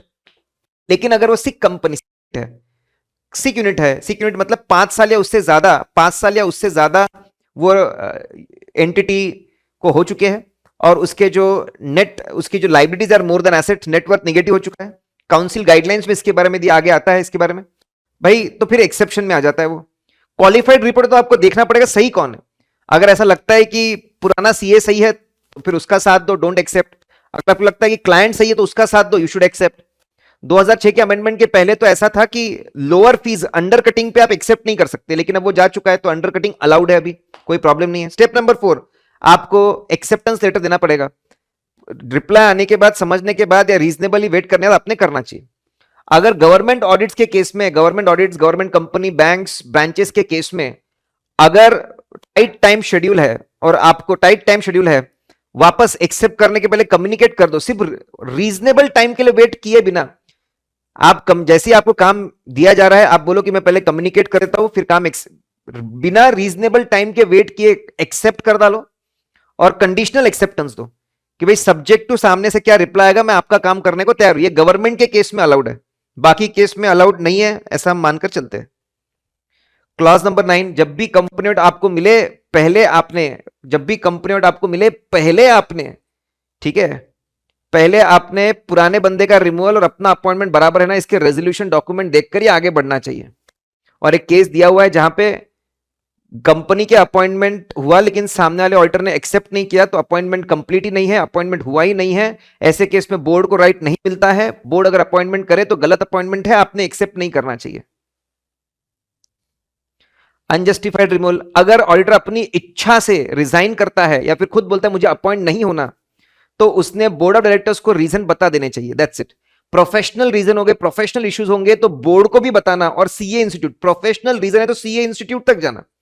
और इनकमिंग बंदे की जिम्मेदारी तो होती ही है कि हमेशा जो भी कम्युनिकेशन किया पुराने बंदे ने उसकी कॉपी लेकर उसको पढ़ना। अगर ऑडिटर को निकाला गया, उसकी इच्छा थी फिर भी उसको रीअपॉइंट नहीं कर रहा है, उसको रिमूव कर रहा है, ऐसे केस में खुद के बचाव में, खुद के पक्ष में वो लेटर ऑफ रिप्रेजेंटेशन बनाता है, इसकी कॉपी तो जाएगी कंपनी के मैनेजमेंट को, सीए इंस्टीट्यूट को जानी ही जानी है, और फिर इनकमिंग वाले बंदे ने उसको पढ़ना चाहिए। एथिकल स्टैंडर्ड बोर्ड हमेशा कम्युनिकेशंस को पढ़ता है, एनालाइज करता है और काउंसिल को इन्फॉर्म रखता है इन सब के बारे में कोई एक्शन लेना है तो। रिमूवल अगर होता है तो सेम अगेंस्ट विल निकाला गया, सेम प्रोसीजर लगेगी। क्लॉज 10, चार्जिंग फीस और परसेंटेज बेसिस बिल्कुल नहीं कर सकते आप। आउटकम ऑफ द असाइनमेंट और परसेंटेज बेसिस बिल्कुल अलाउड नहीं है। रेगुलेशन 192 के एक्सेप्शन है। सर्टन मैनेजमेंट, अक्षय कुमार ने सर्टन मैनेजमेंट कंसल्टेंसी सर्विस ली, फिर उसने कोऑपरेटिव सोसाइटी बनाई, फिर उसने सोसाइटी के लिए पैसा उठाया, सर्टन फाइनेंशियल सर्विसेज, फिर उसने प्रोडक्शन शुरू किया, उसमें कॉस्ट ऑप्टिमाइजेशन सर्विस ली, फिर माल बेचने का डेट रिकवरी सर्विस ली, फिर पैसा कमाने के बाद टैक्स भरने के लिए एसेट वैल्यूएशन करवाया डायरेक्ट टैक्स ड्यूटीज के अंदर, फिर उसने कुछ सालों बाद बंद करना था तो लिक्विडेशन रिसीवर की सर्विस ली। इसके अलावा और भी कोई सर्विस, ये सब में परसेंटेज बेसिस अलाउड है, लेकिन सर्टन सर्टन अभी तक बताया नहीं तो वहां पे अलाउड नहीं है। मैनेजमेंट कंसल्टेंसी में भी अलाउड नहीं है, फाइनेंशियल में भी अलाउड नहीं है। रिसेंट चेंजेस की अगर मैं बात करूं, ठीक है, तो acting as insolvency professional, acting as insolvency professional यहां पर भी परसेंटेज बेसिस अलाउड है। नॉन ऑडिट क्लाइंट को अगर आप नॉन अश्योरेंस सर्विस देना चाहते हो, नॉन ऑडिट क्लाइंट को नॉन अश्योरेंस सर्विस अगर आप देना चाहते हो तो परसेंटेज बेसिस फिर से अलाउड है, आउटकम अलाउड है, ठीक है। फिर क्लॉज नंबर 11, भैया हम दूसरा बिजनेस प्रैक्टिस नहीं, हम सिर्फ सीए प्रोफेशन वाला काम करें। प्लस दूसरा, काउंसिल ने अगर परमिशन दी, जो दी है रेगुलेशन 190 ए में, दो तरह की परमिशन रेगुलेशन 191 है, तो उसमें हम दूसरे काम कर सकते हैं और डायरेक्टर बन सकते हैं हम लोग, पार्ट टाइम डायरेक्टर बन सकते हैं। Whole time managing director, whole time director, managing director हम नहीं बन सकते। जहां बनेंगे वहां पे ध्यान रखना है खुद या खुद का पार्टनर ऑडिटर नहीं होना चाहिए, कॉन्फ्लिक्ट ऑफ इंटरेस्ट होता है। रेगुलेशन 190 ए में general permission, serve cabin pen, surveyor, loss assessor बन सकते, रिकवरी कंसल्टेंट बन सकते, बैंकिंग सेक्टर में वैल्यूएशन ऑफ पेपर कर सकते, paper setting, head examiner any exam में, एडिटर ऑफ प्रोफेशनल जर्नल बन सकते, फिर क्लासेस अटेंड कर सकते, फिर ऑथरशिप ऑफ बुक और आर्टिकल्स कर सकते, एमपी एमएलए बन सकते, charitable education institute, charitable education institute में ऑनररी ऑफिस रख सकते, लाइफ इंश्योरेंस एजेंट नहीं बन सकते, रिन्यूअल प्रीमियम का जो कमीशन है उसके लिए एजेंसी कंटिन्यू कर सकते, प्राइवेट ट्यूटरशिप कर सकते, खुद की अगर एग्रीकल्चर लैंड है उस पर खेती कर सकते, इंस्टीट्यूट के यहाँ जाकर पार्ट टाइम ट्यूटरशिप कर सकते, नोटरी पब्लिक, जस्टिस पीस, ये सब जुडिशियल मैकेनिज्म में काम कर सकते, दूसरे सीए फॉर्म में क्या जाकर प्रैक्टिस में जाकर जॉब कर सकते, ये सब जनरल परमिशन है। अगर बात करूं लेमन फी, स्पेसिफिक परमिशन, ठीक है, लेक्चरशिप का काम करना है अगर आपको सीए इंस्टीट्यूट के प्रीमाइसेस में जाकर, लेकिन इंस्टीट्यूट का कोर्स नहीं पढ़ाना, कोई और कोर्स पढ़ाना है, कोई और कोर्स पढ़ाना है सीए इंस्टीट्यूट के प्रीमाइसेस में, स्पेसिफिक परमिशन लगेगी। अगर आपको जॉब करना है बिजनेस कंसर्न में, स्पेसिफिक परमिशन प्लस एक शर्त है, आपके रिश्तेदारों का सब्सटेंशियल इंटरेस्ट नहीं होना चाहिए। फिर और कोई दूसरा बिजनेस ऑक्यूपेशन करना है, एग्जीक्यूटिव कमिटी की परमिशन लगेगी, इंस्टीट्यूट की एक कमिटी होती है एग्जीक्यूटिव कमिटी। फिर अगर आपको नॉन बिजनेस एंटिटी में जॉब करना है, सिर्फ परमिशन है, कोई और इसके आगे अलावा कंडीशन नहीं लगेगी। फैमिली बिजनेस अगर आपके ऊपर आ जाता है, ठीक है, तो आपको प्रूव करना है आपका धंधा नहीं था, आपका धंधा बिल्कुल भी नहीं था ये, और आपके ऊपर डिवॉल्व हुआ है, आपका एक्टिव इन्वॉल्वमेंट नहीं है, तो आपके नाम पे चल सकता है। फिर एजुकेशन इंस्टीट्यूशन की अगर मैं बात करूं, अगर आपको पार्ट टाइम फुल टाइम पढ़ाना, जैसे मैं पढ़ाता हूं, तो परमिशन लगेगी। फिर एजुकेशन इंस्टीट्यूशन में इंटरेस्ट है, फिर परमिशन लगेगी। एडिटरशिप करनी है जर्नल की अदर देन प्रोफेशनल जर्नल, फिर परमिशन लगेगी। रेगुलेशन 191 हम जानते हैं। अगर आप पार्ट टाइम प्रैक्टिस अगर आप, भाई साहब, पार्ट टाइम प्रैक्टिस में बंदा साइन नहीं कर सकता, अटेस्ट फंक्शन नहीं कर सकता, आर्टिकल ट्रेन नहीं कर सकता। जितने लोगों ने स्पेसिफिक परमिशन ली है सब पार्ट टाइम में गए, जितने लोग एम्प्लॉयमेंट करते सीए फर्म में सब पार्ट टाइम में गए, जो भी टीचिंग एक्टिविटी करते 25 आवर्स और मोर, वो भी सब पार्ट टाइम में जाएंगे। रिलेटिव मतलब क्या? रिलेटिव मतलब, ठीक है, आप रिलेटिव मतलब हम लोग देख कर आए, सारे Linnean ascendant, descendant, brother, sister और हस्बैंड वाइफ। क्लॉज 11 के लिए, क्लॉज 4 के लिए सेम है, सिर्फ वहां पे फादर मदर और डॉटर सन है, एक चेंज सिर्फ होता है। सब्सटैंशियल इंटरेस्ट, खुद की होल्डिंग देखनी, खुद के रिलेटिव की होल्डिंग देखनी, और उसके बाद में उनकी कोई अगर ऑर्गेनाइजेशन है, कंसर्न है, जिसके ऊपर उनका दबदबा है, सब्सटैंशियल इंटरेस्ट है, उसकी भी होल्डिंग देखनी। सब मिलाकर 20% उसके ऊपर गया तो सब्सटैंशियल इंटरेस्ट है, ठीक है। अगर कोई कंपनी का दूसरी ऑर्गेनाइजेशन है, वहां पे 20% है, उससे ज्यादा प्रॉफिट्स अगर अर्न करते हैं, फिर सब्सटैंशियल इंटरेस्ट है। अगर कोई बंदा officially MD whole time director नहीं होगा, ऑफिशियली एमडी या होल टाइम डायरेक्टर नहीं होगा बंदा, लेकिन काम उस तरीके से कर सकते हैं, तो डीमिंग फिक्शन लगा देंगे उसके ऊपर। क्लॉज 11 में हम लोगों ने देखा कि डायरेक्टर रिलेटेड कोई भी पॉइंट है तो आपको क्लॉज 11 के बारे में सोचना है। सिंपल डायरेक्टर आप बन सकते हो, whole time director, managing director बनने के लिए आपको परमिशंस लगती है। फिर अगर आप सब्सिडरी कंपनी के ऑडिटर हो तो आप होल्डिंग कंपनी के डायरेक्टर नहीं बन सकते। प्रमोटर डायरेक्टर बनिए, सिग्नेटरी टू एमओए बनिए, कोई प्रॉब्लम नहीं है। एचयूएफ के बारे में हम लोगों ने सिंपल देखा कि एचयूएफ आपके नाम पर आ सकता है, शर्त है आपको प्रूव करना पड़ेगा कि आपने उसको क्रिएट नहीं किया है, you have not created it. फिर आपको समझाना पड़ेगा कि ये डिवॉल्व होकर आपके पास है ऑटोमेटिकली, सेपरेशन, फैमिली के सेपरेशन या पार्टीशन की वजह से आपने कोई इसको खरीदा नहीं है। ये आपके नाम पर as a proprietor, as a partnership firm आ सकता है, या फिर आप कर्ता बन सकते हो एचयूएफ के, ऐसा जो भी नाम से आपके आ सकता है। आपको प्रूव करना पड़ेगा कि आप एक्टिवली अब उसको इन्वॉल्व नहीं करते हो। सारे डॉक्यूमेंट सबमिट करने पड़ेंगे और रीजनल ऑफिस में इंस्टीट्यूट के, तो आपके नाम पर रह सकता है। ट्रेडिंग की अगर बात करें, आपको खुद अगर इक्विटी डेरिवेटिव में ट्रेडिंग करना है, खुद अपने लिए बिल्कुल करिए, लेकिन आप इक्विटी डेरिवेटिव आप दूसरों के बिहाफ में आप ट्रेडिंग कर रहे हो, आपका खुद का ट्रेडिंग करना दूसरों के लिए अलाउड नहीं है। जैसे पोर्टफोलियो मैनेजमेंट सर्विसेज का काम नहीं कर सकते, ब्रोकिंग का काम नहीं कर सकते, आप दूसरों के लिए ट्रेडिंग का काम नहीं कर सकते, खुद के लिए करना है करो। और कमोडिटी कमोडिटी डेरिवेटिव्स की ट्रेडिंग तो अलाउड ही नहीं है, खुद के लिए भी नहीं और दूसरों के लिए तो बिल्कुल भी नहीं।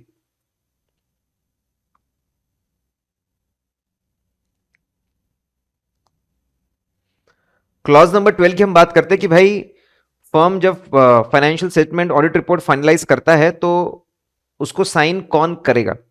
ठीक है, तो उसको साइन कौन करेगा भाई साहब, तो सीए इन प्रैक्टिस जिम्मेदार व्यक्ति जो कि पार्टनर है, सिर्फ पार्टनर के पास साइनिंग अथॉरिटी है। सेक्शन 26 में तो बोला है नॉन सीएस जो होते हैं, नॉन सीएस तो फर्म के बिहाफ में साइन करे ही ना, फॉर्जरी का काम करे नहीं तो बहुत पनिश होंगे, वो भी साइनिंग से रिलेटेड है, इसलिए यहां पर आया हुआ है। कवरेज की हम लोग बात करेंगे तो हमने बोला था कि देखिए फर्म दो तरह के असाइनमेंट्स करता है, अश्योरेंस सर्विसेज देता है, भरोसा दिलाता है लोगों को, रिलायबिलिटी ऑफ इंफॉर्मेशन या कंसल्टेंसी सर्विसेज। ठीक है, अगर दोनों में आप अश्योरेंस सर्विस का कोई भी डॉक्यूमेंट इशू कर रहे हो, सिर्फ पार्टनर की साइन होनी चाहिए। कंसल्टेंसी में अगर आप प्रोफेशनल ओपिनियन देके कंसल्टेंसी का इंपॉर्टेंट प्रपोजल भेज रहे हो, उस पर भी पार्टनर की ही साइन होनी चाहिए, only partner sign should be there. Routine documents छोड़ दीजिए, रेगुलर क्लाइंट से हेलो हाय हो रहा है, कोई भी साइन करके भेजे, it's absolutely fine. Audit questionnaire कोई भी भेजे, डॉक्यूमेंट्स मिल गए, उसका एक्नॉलेजमेंट कोई भी दे, फिर वाउचिंग कोई भी करे, इनिशियल्स कोई भी डाले, चलता है। ड्राफ्ट फाइनेंशियल स्टेटमेंट के बारे में ओपिनियन कोई भी दे, वो भी बिंदास चलता है, कोई प्रॉब्लम नहीं है। ठीक है, और टैक्सेशन मैटर्स में भी फर्म को कोई रिप्रेजेंट करे जाके, कोई भी चलता है। ठीक है, बहुत ही सेंसिटिव जो काम है वहां पर सिग्नेचर नहीं होनी चाहिए, वहां पे पार्टनर की सिग्नेचर लगेगी सिर्फ। फर्स्ट शेड्यूल का पार्ट 2 सीएज इन सर्विस के लिए, कोई भी चार्ट अकाउंटेंट इन सर्विस अपनी सैलरी, अपने एमोल्यूमेंट, सैलरी, बोनस, कमीशन का हिस्सा किसी को नहीं देना चाहिए। अगर आपने किसी को जॉब दिलाने के लिए अगर अपने सैलरी का हिस्सा दिया, परसेंटेज दिया, तो it will be professional misconduct under clause number 1। फिर हम बात करते हैं क्लॉज नंबर 2 की, जो भी ये भी सीए इन सर्विस के लिए है। ठीक है, कंपनी क्या करती है, बहुत सारे प्रोफेशनल्स को अपॉइंट करती है। ABC, A square B C, A for ABC वाला शॉर्टकट था। बहुत सारे प्रोफेशनल्स को अपॉइंट करके उनको बहुत सारे बेनिफिट्स पेमेंट्स करते हैं, वो लोग काम करते हैं। एडवोकेट्स को अपॉइंट करते, एजेंट को अपॉइंट करके उनसे काम करवाते, ब्रोकर को अपॉइंट करते, दूसरे चार्ट अकाउंटेंट्स को अपॉइंट करते, कस्टमर्स को बेनिफिट देते। तो कंपनी बहुत सारे लोगों से डील करके उनसे काम करवा के उनको बेनिफिट्स पे करती है। वो बेनिफिट्स का परसेंट, उसका शेयर सीए इन सर्विस ने नहीं लेना चाहिए, वो करप्शन हो जाएगा। फिर वो फुल टाइम एम्प्लॉयमेंट में हो कि पार्ट टाइम एम्प्लॉयमेंट में, उससे फर्क नहीं पड़ता। फर्स्ट शेड्यूल का पार्ट 3 है। Part 3 is applicable to CAs in general, फिर वो प्रैक्टिस के हो या फिर सर्विस वाले, उससे फर्क नहीं पड़ता। उसका क्लॉज 1 फाफड़ा, अगर कोई बंदा एफसीए नहीं है और खुद को बोलता है कि मैं एफसीए हूं, धोखा दे रहा है, तो गिल्टी अंडर क्लॉज नंबर 1। फिर अगर इंपॉर्टेंट लोग, सीए इंस्टीट्यूट उनके इंपॉर्टेंट लोग, ठीक है, सवाल पूछ रहे हैं, रिप्लाई मांग रहे हैं, जवाब मांग रहे हैं, या फिर कुछ करने के लिए बोल रहे हैं, और सामने वाला सीए चार्ट अकाउंटेंट रिप्लाई नहीं कर रहा, रिस्पॉन्स नहीं दे रहा, बहुत बुरी बात है। बड़े लोग कौन, 4 लोग, सीए इंस्टीट्यूट, उससे छोटा उसका काउंसिल, उससे छोटा क्वालिटी रिव्यू बोर्ड, उससे छोटा उसकी कमिटीज। अगर ये लोग अगर ये लोग बोल रहे हैं कुछ काम करने के लिए, या फिर डिसिप्लिनरी मैकेनिज्म में अपील अथॉरिटी, उससे छोटा डिसिप्लिनरी कमिटी, उससे छोटा बोर्ड ऑफ डिसिप्लिन, उससे छोटा डिसिप्लिन डायरेक्टरेट, इतने बड़े बड़े 4+4 8 लोग बोल रहे हैं कि भाई तुम मेरी बात सुन, नहीं सुनोगे तो फिर प्रोफेशनल मिसकंडक्ट क्लॉज 2 के अंदर। फिर हम लोगों ने क्लॉज 3 पढ़ा। एक तो आपको परमिशन दी क्लॉज 6 के अंदर दूसरे सीए इन प्रैक्टिस के पास जाने का, और आपको परमिशन दी टेंडर भरने का, और क्लास 7 में आपको राइट अप लिखने का। 6 और 7 में हमने आपको इतनी प्यारी प्यारी परमिशन दी और उसमें आप झूठी बातें लिख रहे हो, बहुत बुरी बात है, मिसकंडक्ट हो जाएगा क्लॉज 3 के अंदर।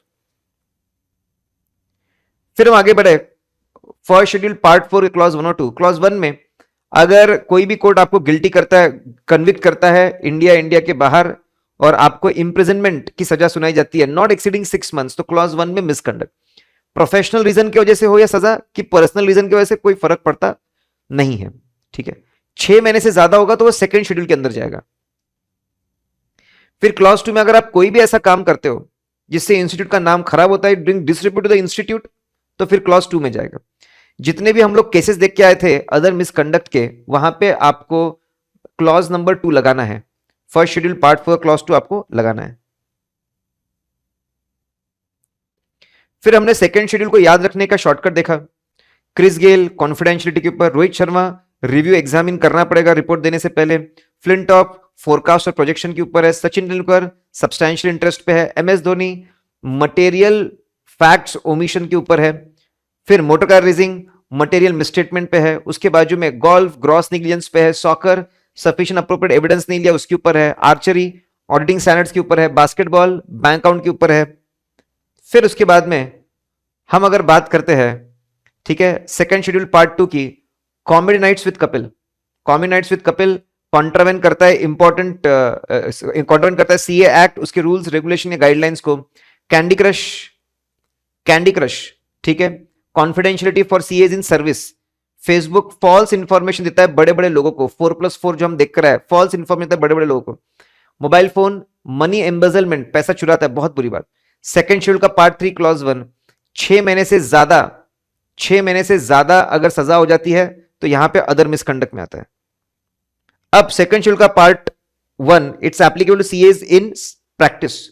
उसका क्लॉज 1 कॉन्फिडेंशियलिटी, प्रैक्टिस करते जो भी कॉन्फिडेंशियल इंफॉर्मेशन आपको मिली है, आप कॉन्फिडेंशियल इंफॉर्मेशन आपको मिली है, आप उसको प्रिजर्व करके रखें, किसी को डिस्क्लोज मत करिए unless number 1 required by law. Law अगर आपको परमिट करता है तो फिर बात ही क्या है, और दूसरा परमिटेड बाय द क्लाइंट। अब परमिटेड बाय द क्लाइंट इसी के अंदर चलता है, इसी के अंदर परमिटेड बाय क्लाइंट बहुत इंटरेस्टिंग है। इसके अंदर अगर लेटर ऑफ एंगेजमेंट में, लेटर ऑफ एंगेजमेंट में साफ साफ लिखा है कि प्रोफेशनल ड्यूटी के तहत रिपोर्ट के अंदर, सर्टिफिकेट्स के अंदर ये बातें लिखनी होगी, अथॉरिटीज को ये बातें बतानी होगी, तो लेटर ऑफ एंगेजमेंट के अंदर है, मतलब it is permitted by client, it is permitted by client automatically, letter of engagement के अंदर है, तो बिंदास आप बताइए, कोई प्रॉब्लम नहीं है, परमिटेड बाय क्लाइंट में ही आ जाता है वो। अगर लेटर ऑफ एंगेजमेंट में नहीं है तो जाकर पूछना पड़ेगा कॉम्पिटेंट पर्सन से, प्रोप्राइटर फर्म है तो प्रोप्राइटर से, पार्टनरशिप फर्म है तो पार्टनर से, कंपनी तो बोर्ड ऑफ डायरेक्टर से, उन्होंने अगर उसको डेलीगेट किया पावर एमडी तो एमडी से। Working paper share, working paper माना ऑडिटर की प्रॉपर्टी है, वो उसका ओनर है, लेकिन अगर वो किसी बाहर वाले के साथ इसको शेयर करना चाहता है तो कॉन्फिडेंशियलिटी वाला इशू होगा, वापस कंसेंट लेना पड़ेगा क्लाइंट का, तब ये कर सकते हैं। नोकला और इसमें थोड़ा सा कॉन्फ्लिक्ट है। नोकला में बोला है कि बड़े बड़े सिचुएशन में तो आप सीधा अथॉरिटी के पास जा सकते हैं, लॉ ने नहीं बोला होगा तो भी, लेकिन यहां पे ऐसा बोला है कि कभी भी लॉ, जब तक लॉ बोलता नहीं किसी को नहीं बताना। थोड़ा कॉन्फ्लिक्ट है इसमें, आगे जाकर और क्लैरिटी हम एक्सपेक्ट कर रहे हैं। क्लॉज 2 हम लोग पढ़ा कि भाई जब भी आप साइन करते हो कोई फाइनेंशियल स्टेटमेंट ऑडिट या ऑडिट रिव्यू रिपोर्ट कुछ भी करते हो, तो इसका रिव्यू करना, इसका एग्जामिनेशन रिव्यू या तो आपने सीए ने खुद ने करना चाहिए, पार्टनर ने करना चाहिए, एम्प्लॉय ने करना चाहिए, या फिर अनदर सीए इन प्रैक्टिस ने करना चाहिए, ठीक है। ऐसा अगर नहीं होगा, ऐसा अगर नहीं है तो फिर मिसकंडक्ट होगा। क्लॉज 2 का अपना कोई केस नहीं होता, जहां पे आपको देखो ऑडिट सर्टिफिकेशन रिव्यू ये काम बराबर नहीं हो रहा, किसी एरिया की चेकिंग बराबर नहीं हो रही है, क्लॉज 7 क्लॉज 8 क्लॉज 2 तीनों लगा दीजिए। Clause 3 forecast projection, forecast projection आप बिल्कुल रिपोर्ट दे सकते हो, लेकिन डोंट वाउच एक्यूरेसी, उसके एक्यूरेसी के, उसके आउटकम पे बात मत करो, गारंटी श्योरिटी मत दो। आप क्या कर सकते हो, आप ऐसे ही 3400 के हिसाब से रिपोर्ट दे सकते हो, and you can talk about कि भाई हमने अजम्पशंस चेक किए, अजम्पशन के लिए डेटा लिया, अजम्पशंस रीजनेबल, इतना आप बोल सकते हो, ठीक है। क्या फोरकास्ट हम ही बना सकते हैं, हम ही रिपोर्ट दे सकते हैं? पहले ये अलाउ हुआ करता था गाइडेंस नोट में, जब से ऐसे ही 3400 है अब ये अलाउड नहीं है। क्वेश्चन आंसर करते वक्त सिंपल देखना वर्डिंग्स क्या, उसके हिसाब से जवाब देना, नहीं होगा तो कंडीशनल आंसर देना।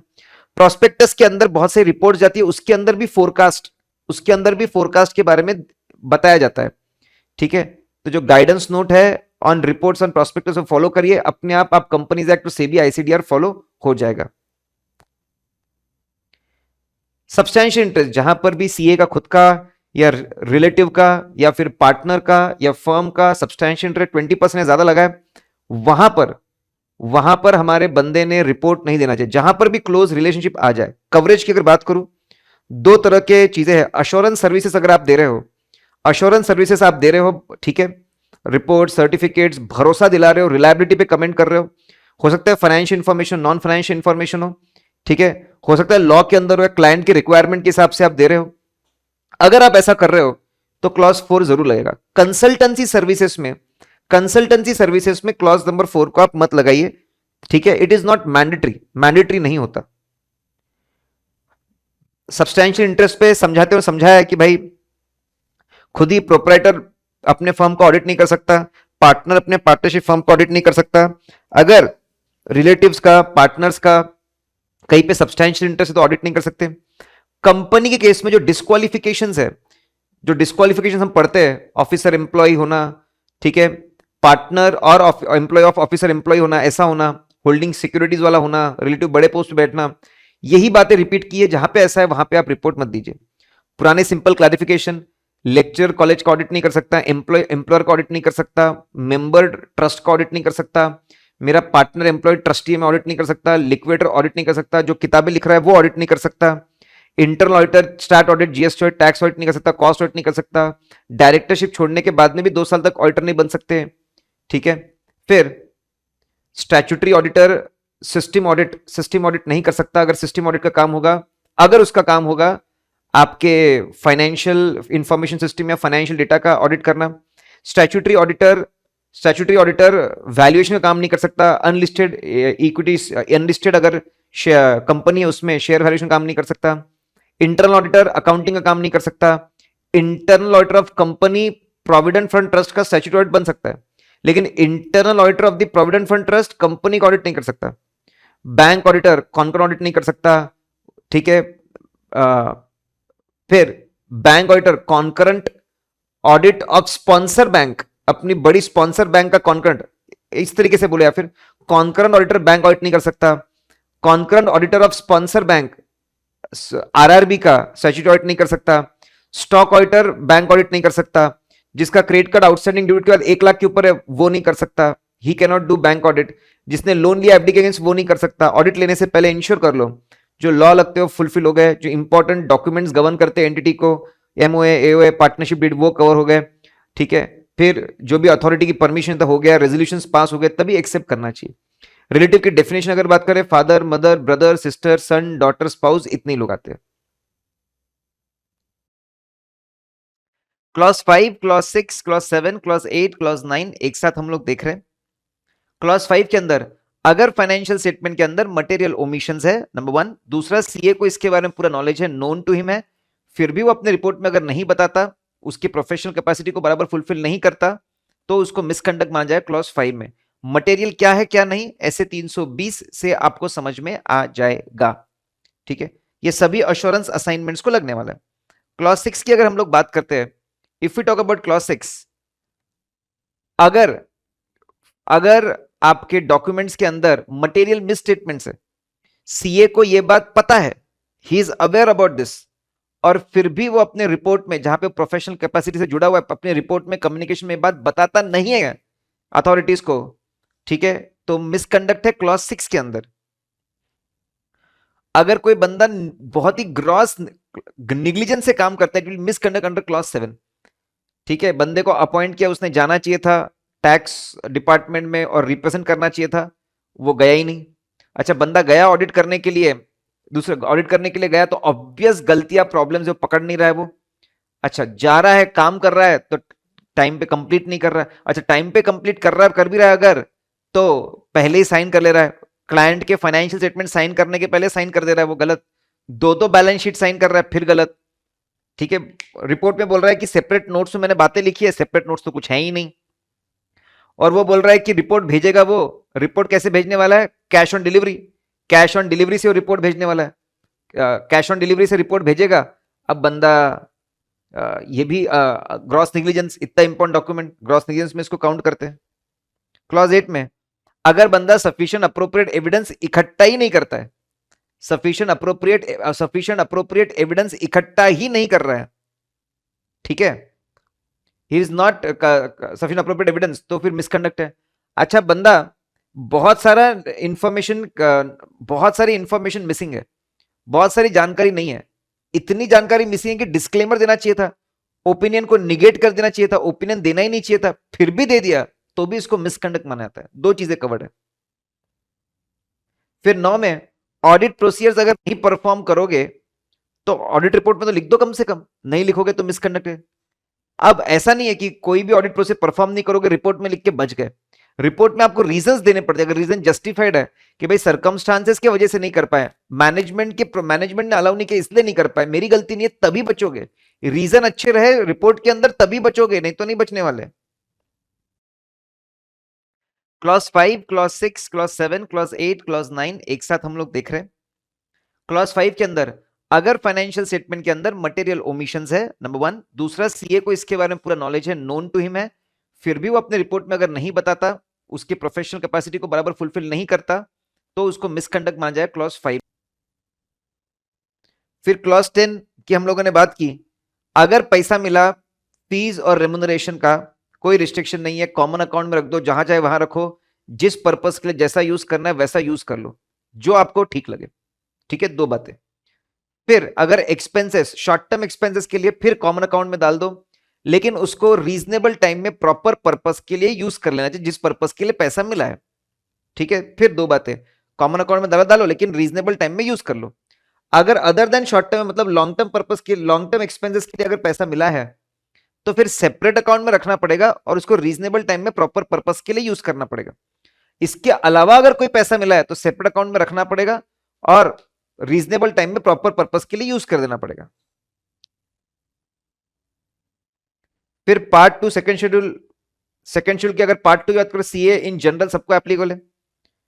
अगर अगर first clause combinates with Kapil, अगर सीए एक्ट या उसके रूल्स रेगुलेशन, सीए एक्ट उसके रूल्स रेगुलेशन या गाइडलाइंस तोड़े जाते हैं, तोड़े जाता है, तो it will be considered as contravention of clause 1, उसको क्लॉज 1 का कॉन्ट्रावेंशन माना जाएगा, ठीक है। यहां पे बी केयरफुल, बी केयरफुल, इसको हर जगह पे आप अप्लाई मत करिए, जहां पे कोई सेक्शन गाइडलाइंस टूटती है और कोई दूसरा क्लॉज एप्लीकेबल नहीं है वहीं पे इसको लगाना चाहिए। फिर रेगुलेशंस के बारे में, आर्टिकलशिप का रजिस्ट्रेशन, आप प्रीमियम चार्ज नहीं कर सकते, सिक्योर डिपॉजिट आप चार्ज नहीं कर सकते, आप आर्टिकलशिप के लिए लोन नहीं ले सकते, आप सीओपी के बिना आर्टिकलशिप दे नहीं सकते, बियॉन्ड वैकेंसी जा नहीं सकते। मिलने के बाद में आर्टिकलशिप को रजिस्ट्रेशन मिल गया। फिर वर्किंग आवर्स की अगर हम लोग बात करें, फ्लेक्सिबल वर्किंग आवर्स विड्रॉ हो चुके हैं, 9 से 11 के बीच में ऑफिस शुरू होना चाहिए, 5 से 7 के अंदर खत्म हो जाना चाहिए, हफ्ते में 35 घंटे के ऊपर नहीं होना चाहिए, अगर इमरजेंसी सिचुएशन है तो 45 आवर्स पर वीक जाना चाहिए, 35 के ऊपर गया तो कॉम्पनसेटरी ऑफ मिलनी चाहिए, ठीक है। फिर अदर वर्किंग रिलेटेड अगर बात करूं, ठीक है, उसके बाद ऑफिस के टाइम पे कोई दूसरा कोई कॉलेज नहीं चलेगा, कोई कॉलेज आप जा नहीं सकते, दूसरा बिजनेस ऑक्यूपेशन नहीं कर सकते, दूसरा कोई कोर्स नहीं सकते बिना परमिशन ऑफ आईसीआई के। स्टाइपेंड मिलेगा मंथली, स्टाइपेंड आपको मंथली ही मिलना चाहिए, सेमी एनुअली एनुअली ऐसा कुछ नहीं चलेगा, इंटरेस्ट विंटरेस्ट का कुछ नहीं, मंथली मिलना चाहिए, या तो अकाउंट पे चेक बैंक में मिलना चाहिए, या तो अकाउंट पे चेक या बैंक पे सीधा डिपॉजिट होगा। आर्टिकल्स के बाद में अब जो चार्ट अकाउंटेंट्स है उन्होंने कंटिन्यूइंग प्रोफेशनल एजुकेशन लेना चाहिए, एडवाइस्ड है 9:30 से 5:30 के बीच में कोचिंग क्लासेस नहीं करना चाहिए। काउंसिल गाइडलाइंस 2008, ठीक है, जब भी तोड़ी जाती है अगर कोई स्पेसिफिक क्लॉज नहीं लगता तो क्लॉज 1 जरूर लगाइए। क्लॉज 2, अगर सीए इन सर्विस कॉन्फिडेंशियलिटी तोड़ता है तो सेकंड शेड्यूल पार्ट 2 क्लॉज 2 के अंदर मिसकंडक्ट होगा।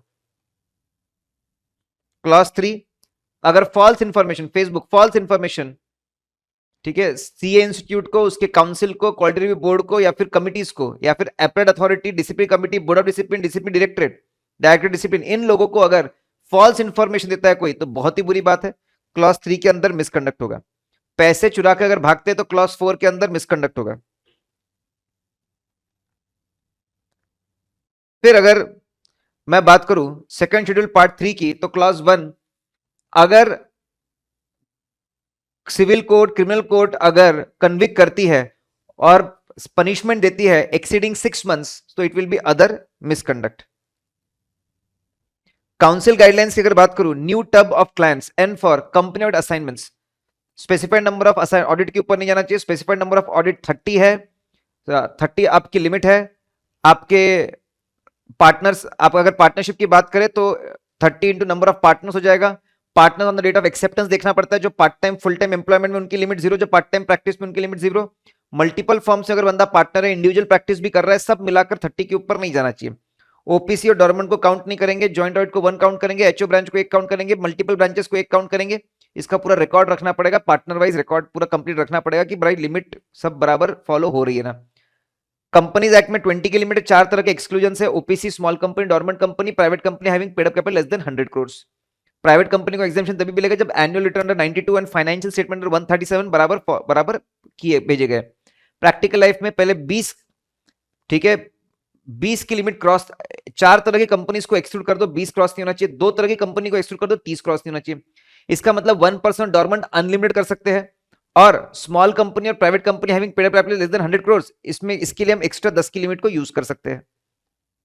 अनडिस्प्यूटेड ऑडिट फीस की अगर मैं बात करूं, पुराने बंदे की अगर अनडिस्प्यूटेड ऑडिट फीस पे नहीं हुई है तो आपने एक्सेप्ट नहीं करना चाहिए।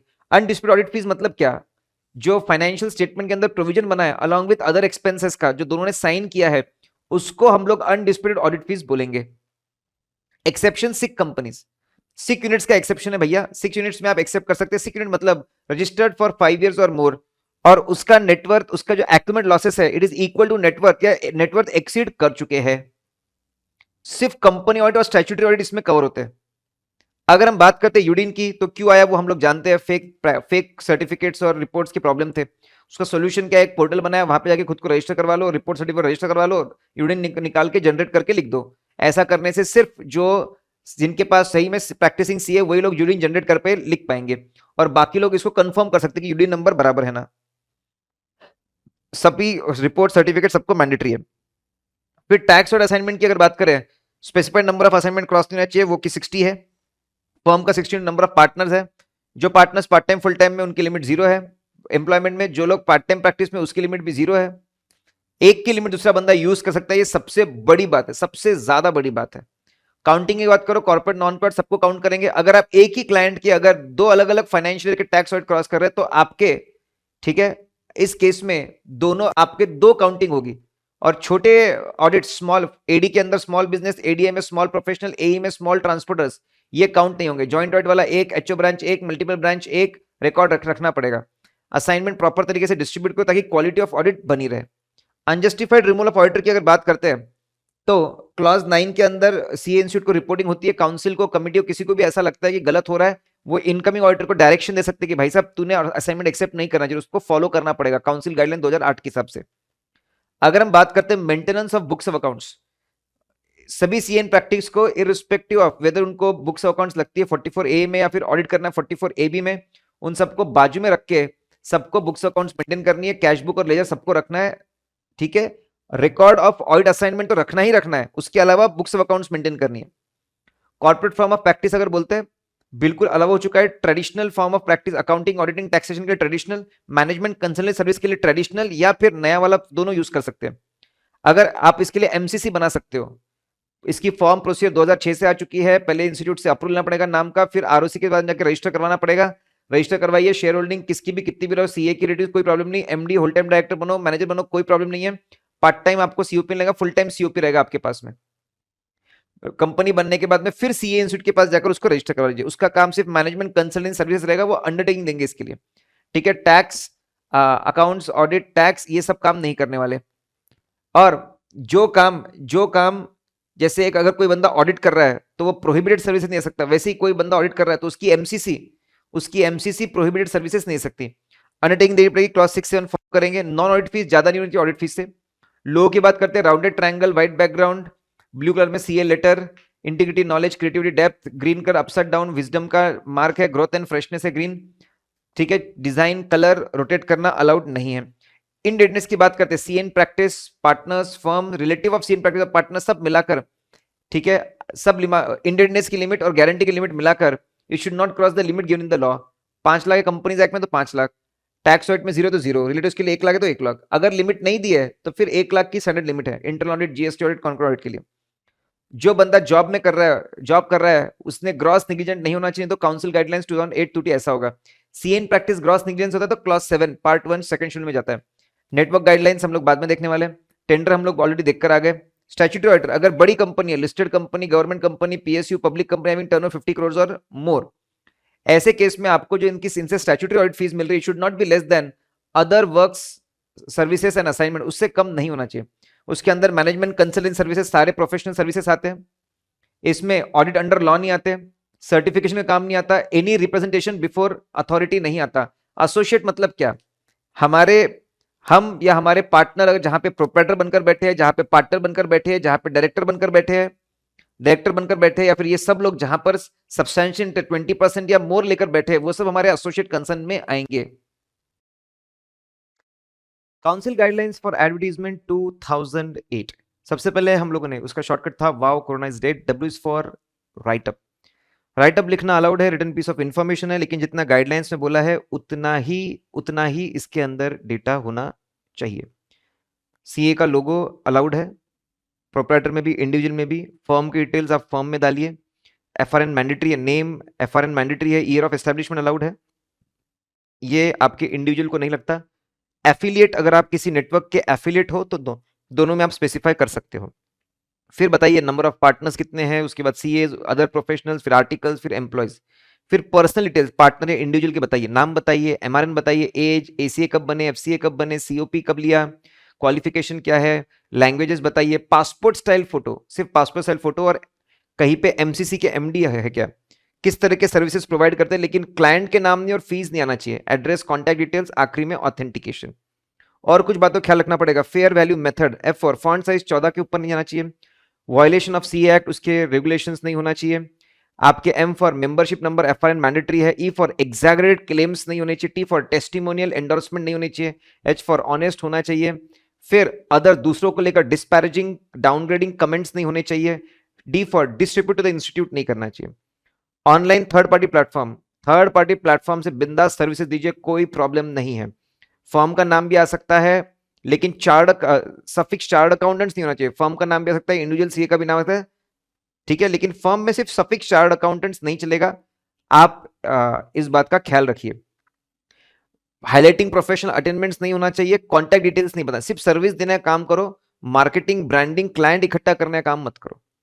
वेबसाइट गाइडलाइंस में हम लोगों ने बोला, पहले तो आपकी वेबसाइट बना सकते हैं, आपको कोई परमिशन लेने की जरूरत नहीं, ठीक है। आपको आपको कोई permission, you don't have to take any permission, कोई आपको परमिशन लेने की जरूरत नहीं है, किसी को इंटीमेट आपको करने की जरूरत नहीं है। इंस्टीट्यूट के कोई रिस्ट्रिक्शन नहीं, डिजाइन फॉर्मेट को लेकर जैसा चाहे वैसा बनाओ। फिर नाम और कंटेंट के बारे में बात करेंगे। सबसे पहले नाम, जो फर्म नेम है, ट्रेड नेम है, उससे बिल्कुल मिलता जुलता, उसके बहुत नजदीक होना चाहिए, जितना पॉसिबल हो सके उतना।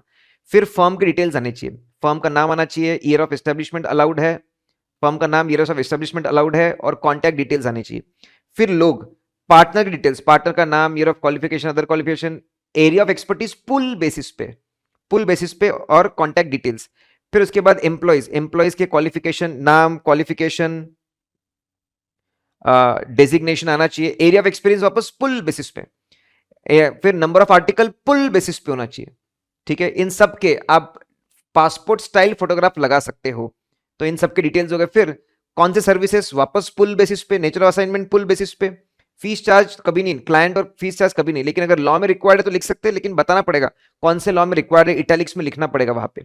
ऑनलाइन सर्विसेज दे सकते हैं, बताइए कितना, कैसे रहेंगे, बिल्कुल दे सकते हैं। वेबसाइट बनाने के बाद में, आप फिर अदर इंफॉर्मेशन की बात करें तो आप जॉब वैकेंसी अगर बताओ, नॉलेज, आर्टिकल्स, बुलेटिन बोर्ड बताइए, एजुकेशन वीडियो डालिए, चैट रूम डालिए, फाइन। लिंक्स, 3 तरह के लिंक्स अलाउड है। सोशल मीडिया के लिंक्स चलेंगे, इंस्टीट्यूट के लिंक्स चलेंगे, वेबसाइट, गवर्नमेंट डिपार्टमेंट्स के लिंक्स चलेंगे, अदर प्रोफेशनल बॉडीज, 3 तरह के लिंक्स अलाउड है। आपके बाकी और rotary club, Lions club, chamber of commerce नहीं चलेगा। अनवांटेड चीजें जैसे लाइव स्कोर क्या है वो सब नहीं चलेगा। कब अपडेट हुआ ये बताना जरूरी है। वेबसाइट में आने के बाद में पुल मॉडल पे चलिए, सर्च इंजन में रजिस्टर करिए, पुश मत करिए, ऐड मत करिए, ईमेल से सर्कुलेट मत करिए, सब तो ब्रॉडकास्ट मत करिए मैसेज, ठीक है। फिर इसके बाद आप प्लीज विजिट क्लिक करिए, ऐसे प्रमोशंस मत करिए वेबसाइट्स को लेकर। आप आपके ऑफिशियल स्टेशनरी में उसको मेंशन कर सकते हैं। आखिरी में सीक्रेसी मेंटेन करिए, क्लाइंट के डेटा की कंप्लाई करिए, सीए इंस्टीट्यूट के जो आपके रिकॉर्ड में डेटा है उससे चीजें जितना क्लोज है उतना वैसी इंफॉर्मेशन दीजिए। सॉलिसिटेशन मत करिए, कोई लॉ तोड़िए मत, सीए एक्ट उसके रूल्स रेगुलेशन मत तोड़िए। डायरेक्टरीज में बिल्कुल जाइए, पूरी परमिशन है, रिक्वेस्ट भेज के विदाउट पेमेंट जाइए। आपके सिटी की डायरेक्टरी उसी में जाइए। आपका नाम सीए चार्ट अकाउंट कैटेगरी में आना चाहिए, अल्फाबेटिकल ऑर्डर में, बहुत हाईलाइटेड नहीं होना चाहिए।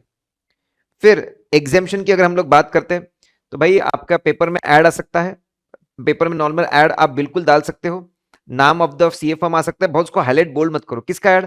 खुद के लिए, अगर स्टाफ रिक्रूट करना है, क्लाइंट के लिए स्टाफ रिक्रूट करना है, क्लाइंट की प्रॉपर्टी बाय सेल करना है, या फिर तुम एज अ लिक्विडेटर ट्रस्टी हो तो उसमें बाइंग एंड उसमें सेलिंग ऑफ प्रॉपर्टी के लिए हो सकता है, बाइंग का हाथ है। प्रोहिबिशन, वेल नोन फर्म ऐसा वगैरह ऑफ, ठीक है, दूसरों से सुपेरियर ऐसा कुछ क्लेम मत करिए। एग्रीगेटर, सर्विस प्रोवाइडर जो एग्रीगेटर है, जैसे अर्बन क्लैप है जहां पे बिजनेसमैन, मैकेनिक, टेक्नीशियन वगैरह वहां पे खुद को रजिस्टर नहीं करवा सकते। स्पेशल डायरेक्टरीज होंगी, बिल्कुल जाइए, सीए सेक्शन में नाम आना चाहिए, अल्फाबेटिकल ऑर्डर में होना चाहिए, स्पेशल डायरेक्टरीज में जाइए, कोई प्रॉब्लम नहीं है। केवाईसी के बारे में बात करते हैं तो मैंडेटरी है अटेस्ट फंक्शन में, audit, review, agreed upon procedure, compilation. आपको मोटा मोटी आइडेंटिटी बतानी पड़ती है, आइडेंटिटी, बिजनेस के डिटेल्स और कौन सा एंगेजमेंट, 3 चीजों पे ध्यान रखना। अगर इंडिविजुअल है, आइडेंटिटी में उसका नाम, उसका पैन नंबर, बिजनेस क्या करता है, उसका last audit financial statement, engagement. Company है तो आइडेंटिटी में नाम, करंट कंपनी का नाम, अगर सब्सिडी है वो तो कंपनी का पैन, उसका आइडेंटिफिकेशन नंबर, डायरेक्टर का नाम, उसका डिन नंबर, बिजनेस, उसका last audited financial statement, engagement. Partnership है तो सेम लाइंस पे 3 बातों पे ध्यान दो, आइडेंटिटी आइडेंटिफाई करना है, बिजनेस, और उसके बाद में तीसरा कौन सा एंगेजमेंट, 2017 से मैंडेटरी है। सेल्फ रेगुलेटरी मेजर्स है ताकि अच्छे से काम हो, लेकिन रेकमेंडरी नेचर के है। डम्प जूनियर, डिफॉल्ट, अगर आपने हमेशा अपने क्लाइंट को बताना चाहिए कि भाई तेरे स्टैट्यूटरी ऑडिट से तो मैं कमाता हूं, डायरेक्टली इनडायरेक्टली अलग अलग फर्म से मैं और कितना कमाता हूं, नॉन ऑडिट फीस वो भी बता देना चाहिए। मिनिमम स्केल ऑफ फीस दिया हुआ है लेकिन रेकमेंडरी नेचर है, उसको फॉलो, बोला फॉलो रेकमेंडरी नेचर है, फॉलो करने की कोशिश करनी चाहिए। ब्रांच ऑडिट में टीम 10 लोगों से बड़ी 10 और मोर नहीं होनी चाहिए। लेकिन अगर एचओ में पूरी अकाउंटिंग होती है तो फिर चलता है ना यार, लेकिन अगर सिग्निफिकेंट काम हो रहा है तो बड़ी टीम चलती है। लार्ज कंपनी में ज्वाइंट ऑडिट होना चाहिए, छोटी जहां पे 5 मेंबर्स, लेस देन 5 मेंबर्स हो, 5 सीए भी नहीं किसी फर्म में, उसको ज्वाइंट ऑडिटर बनाना चाहिए, इससे फर्म डेवलप होगी। अगर कभी क्लाइंट बोलता है ज्वाइंट ऑडिट का तो सीनियर फर्म ने नहीं बोलना चाहिए। रेशियो 1:5 मेंटेन करो, ठीक है। सीए का और बाकी नॉन क्वालिफाइड स्टाफ का, नॉन क्वालिफाइड में आर्टिकल, टाइपिस्ट, पियून ये सब नहीं आने वाले, जो प्रोफेशनल काम नहीं करे वो नहीं आने वाले। नेटवर्क गाइडलाइंस, नेटवर्क मतलब क्लोजली काम करना, ठीक है, its largest structure, its association, सभी सभी चीजें नेटवर्क नहीं होती, सिर्फ आपस में काम एक्सचेंज कर रहे, एक आध दो चीजें साथ में बना लिया, ऐसा नहीं। अच्छा कोऑपरेशन, प्रॉफिट शेयर करना, कॉस्ट शेयर करना, कॉमन चीजें होना तब आता है, तब कॉन्सेप्ट लगता है नेटवर्क का। कैसे समझेगा नेटवर्क है कि नहीं? अगर किसी थर्ड पार्टी को मैं पूरी जानकारी दूं और उसको ऐसा लगे कि यार ये बहुत क्लोजली काम करते हैं एसोसिएट होके, तो हम उसको नेटवर्क बोलते हैं। उसको RITPT test, reasonable and inform third party test है, उससे समझ में आएगा। कुछ चीजों को डीम कर लेते हैं एज ए नेटवर्क। अगर अगर आपके नेटवर्क, ठीक है, साथ में एसोसिएशन में लिखा है हम कोऑपरेट करेंगे एक में को, और फिर साथ में कॉस्ट शेयर करेंगे, प्रॉफिट शेयर करेंगे। छोटी मोटी शेयरिंग नहीं होनी चाहिए कॉस्ट की या कुछ चीजों की, सिर्फ डेवलपमेंट कर लिया, कोई ऑडिट मेथोडोलॉजी मॉड्यूल ट्रेनिंग, ऐसा नहीं। अगर शेयरिंग हो रही है बड़े लेवल पर, कॉस्ट की, प्रॉफिट की, सिग्निफिकेंट रिसोर्सेज की, तो ये नेटवर्क माना जाएगा। अगर कॉमन ओनरशिप कंट्रोल मैनेजमेंट है, या फिर कॉमन बिजनेस स्ट्रेटेजी है, या कॉमन ब्रांड नेम है, क्वालिटी कंट्रोल है, इसको भी नेटवर्क माना जाएगा। इंस्टीट्यूट के अंदर रजिस्टर्ड है वही नेटवर्क ज्वाइन करना, दूसरा नेटवर्क ज्वाइन नहीं करने का, नहीं तो तुम्हारे अगेंस्ट डिसिप्लिनरी प्रोसीडिंग शुरू हो जाएंगी। Meaning of network is same, जो डीम नेटवर्क है उसी को हम नेटवर्क मानकर चलते हैं। या तो एक म्यूचुअल एंटिटी हो सकती है, अग्रीमेंट बनाया सिर्फ अग्रीमेंट के अंदर कि हम कैसे एक में के साथ क्लोजली काम करेंगे। नेटवर्क बस एक अग्रीमेंट बनाकर रखा हुआ है, नेटवर्क खुद कुछ काम नहीं कर रहा है, सिर्फ अंडरस्टैंडिंग है आपस में, ऐसा। या फिर एक पार्टनरशिप फर्म हो सकती है नेटवर्क को मैनेज करने के लिए, 20 के ऊपर लोग नहीं होने चाहिए। एलएलपी भी बन सकती है, या फिर कंपनी, जैसे एमसीसी बनती है वैसे कंपनी बन सकती है नेटवर्क के लिए। इंडिविजुअल बंदा भी ज्वाइन कर सकता है, प्रोपराइटर भी ज्वाइन कर सकता है, पार्टनरशिप वाला भी ज्वाइन कर सकता है, लेकिन एक ही नेटवर्क ज्वाइन करना है। और अगर कॉमन पार्टनर सिचुएशन है तो दोनों फर्म ने एक ही नेटवर्क ज्वाइन करना है। नाम है, नाम आप बिल्कुल रखकर उसको अप्रूव करवाइए। एंड एफिलिएट्स रहेगा, नॉर्मल नाम रहता है एड कंपनी एंड एसोसिएट, यहां पे एफिलिएट रहेगा नाम। अगर आपने पार्टनरशिप या म्यूचुअल एंटिटी बनाई है, AB and affiliates, network LLP बनाए, एबी एफिलिएट्स एलएलपी, कंपनी मैंने एबी एफिलिएट्स प्राइवेट लिमिटेड या लिमिटेड होना चाहिए। रेगुलेशन 190 फर्म के नाम को लेकर है, सेम यहां पर भी लगता है। अजीबो गरीब नाम, बहुत पब्लिसिटी करने वाला नाम नहीं होना चाहिए, जैसे कंपनीज एक्ट में भी है, नाम ठीक ठाक होने चाहिए। नाम का अप्रूवल 30 दिन के अंदर हो जाना चाहिए, ठीक है। नेटवर्क का नाम अप्रूव हो गया तो आप उसके नाम से प्रैक्टिस करने लगो, ऐसा नहीं है, और भी चीजें फुलफिल करनी पड़ेगी, फिर शुरू करो। फॉरेन फर्म के साथ मिलकर नेटवर्क बना सकते हैं, फॉर्म डी के अंदर आपको डिटेल्स देने पड़ेंगे, लेकिन शर्त वही है कि फॉरेन फर्म भी एक ही नेटवर्क का हिस्सा रहे, और अगर कॉमन पार्टनर सिचुएशन वो भी एक firm, only one firm. Change in constitution of network, अगर कुछ इंक्रीज डिक्रीज होती है फॉर्म्स 30 दिन के अंदर बता दीजिए। रिस्ट्रिक्शंस, अगर किसी फर्म में, किसी नेटवर्क के अंदर किसी फर्म, अगर अगर कोई स्टैट्यूटरी ऑडिटर है, वो प्रोहिबिटेड सर्विसेज नहीं दे सकता, तो नेटवर्क की कोई दूसरी फर्म भी वो प्रोहिबिटेड सर्विसेज नहीं दे सकती। भैया हम पढ़कर आए नॉन ऑडिट फीस, हम पढ़कर आए कि भैया जो आप सीए फर्म और उसकी एसोसिएट कंसर्न मिलकर जो नॉन ऑडिट फीस कमा रही है, it should not be more than audit fees. अब नेटवर्क के अंदर अगर अदर फर्म्स है, वो लोग जो नॉन ऑडिट फीस कमा रहे हैं, वो 3 गुना से ज्यादा नहीं होना चाहिए। 50 करोड़ की ऑडिट फीस है तो 150 करोड़ तक नॉन ऑडिट फीस कमा सकते हैं other firms in the network. Rotation अगर नेटवर्क में एक फर्म को लग जाए तो कोई भी और दूसरा ऑडिट नहीं ले सकता, एडवर्टीजमेंट गाइडलाइंस लगती है वैसी। एक बार आपने बना लिया तो क्लाइंट का कंसेंट कोई लेने की जरूरत नहीं है। आपको बायलॉज बनाने हैं, बायलॉज में कॉम्पनसेशन, रिसोर्सेज का कॉम्पनसेशन कैसे होगा, पीयर रिव्यू करवाना पड़ेगा क्या, लाइब्रेरी कैसे मेंटेन होगी, डिस्प्यूट कैसे रहेगा, सेटल होगा, डेटाबेस, डेटाबेस कैसे अलग अलग असाइनमेंट का मेंटेन करेंगे, रिसोर्सेस, एडमिन के लिए रिसोर्सेस कैसे आएंगे, एडमिनिस्ट्रेशन कौन संभालेगा, एडमिन फीस कितनी सबको देनी पड़ेगी, ट्रेनिंग मटेरियल कैसे होंगे, technical director, software, managing committee, engagement, कौन सा पार्टनर क्या काम करेगा, कैसे तय करेंगे, न्यूज़लेटर, ये सब चीजें रहेगी। जैसी ये गाइडलाइंस आती है बाकी पुरानी गाइडलाइंस कैंसिल हो जाएगी।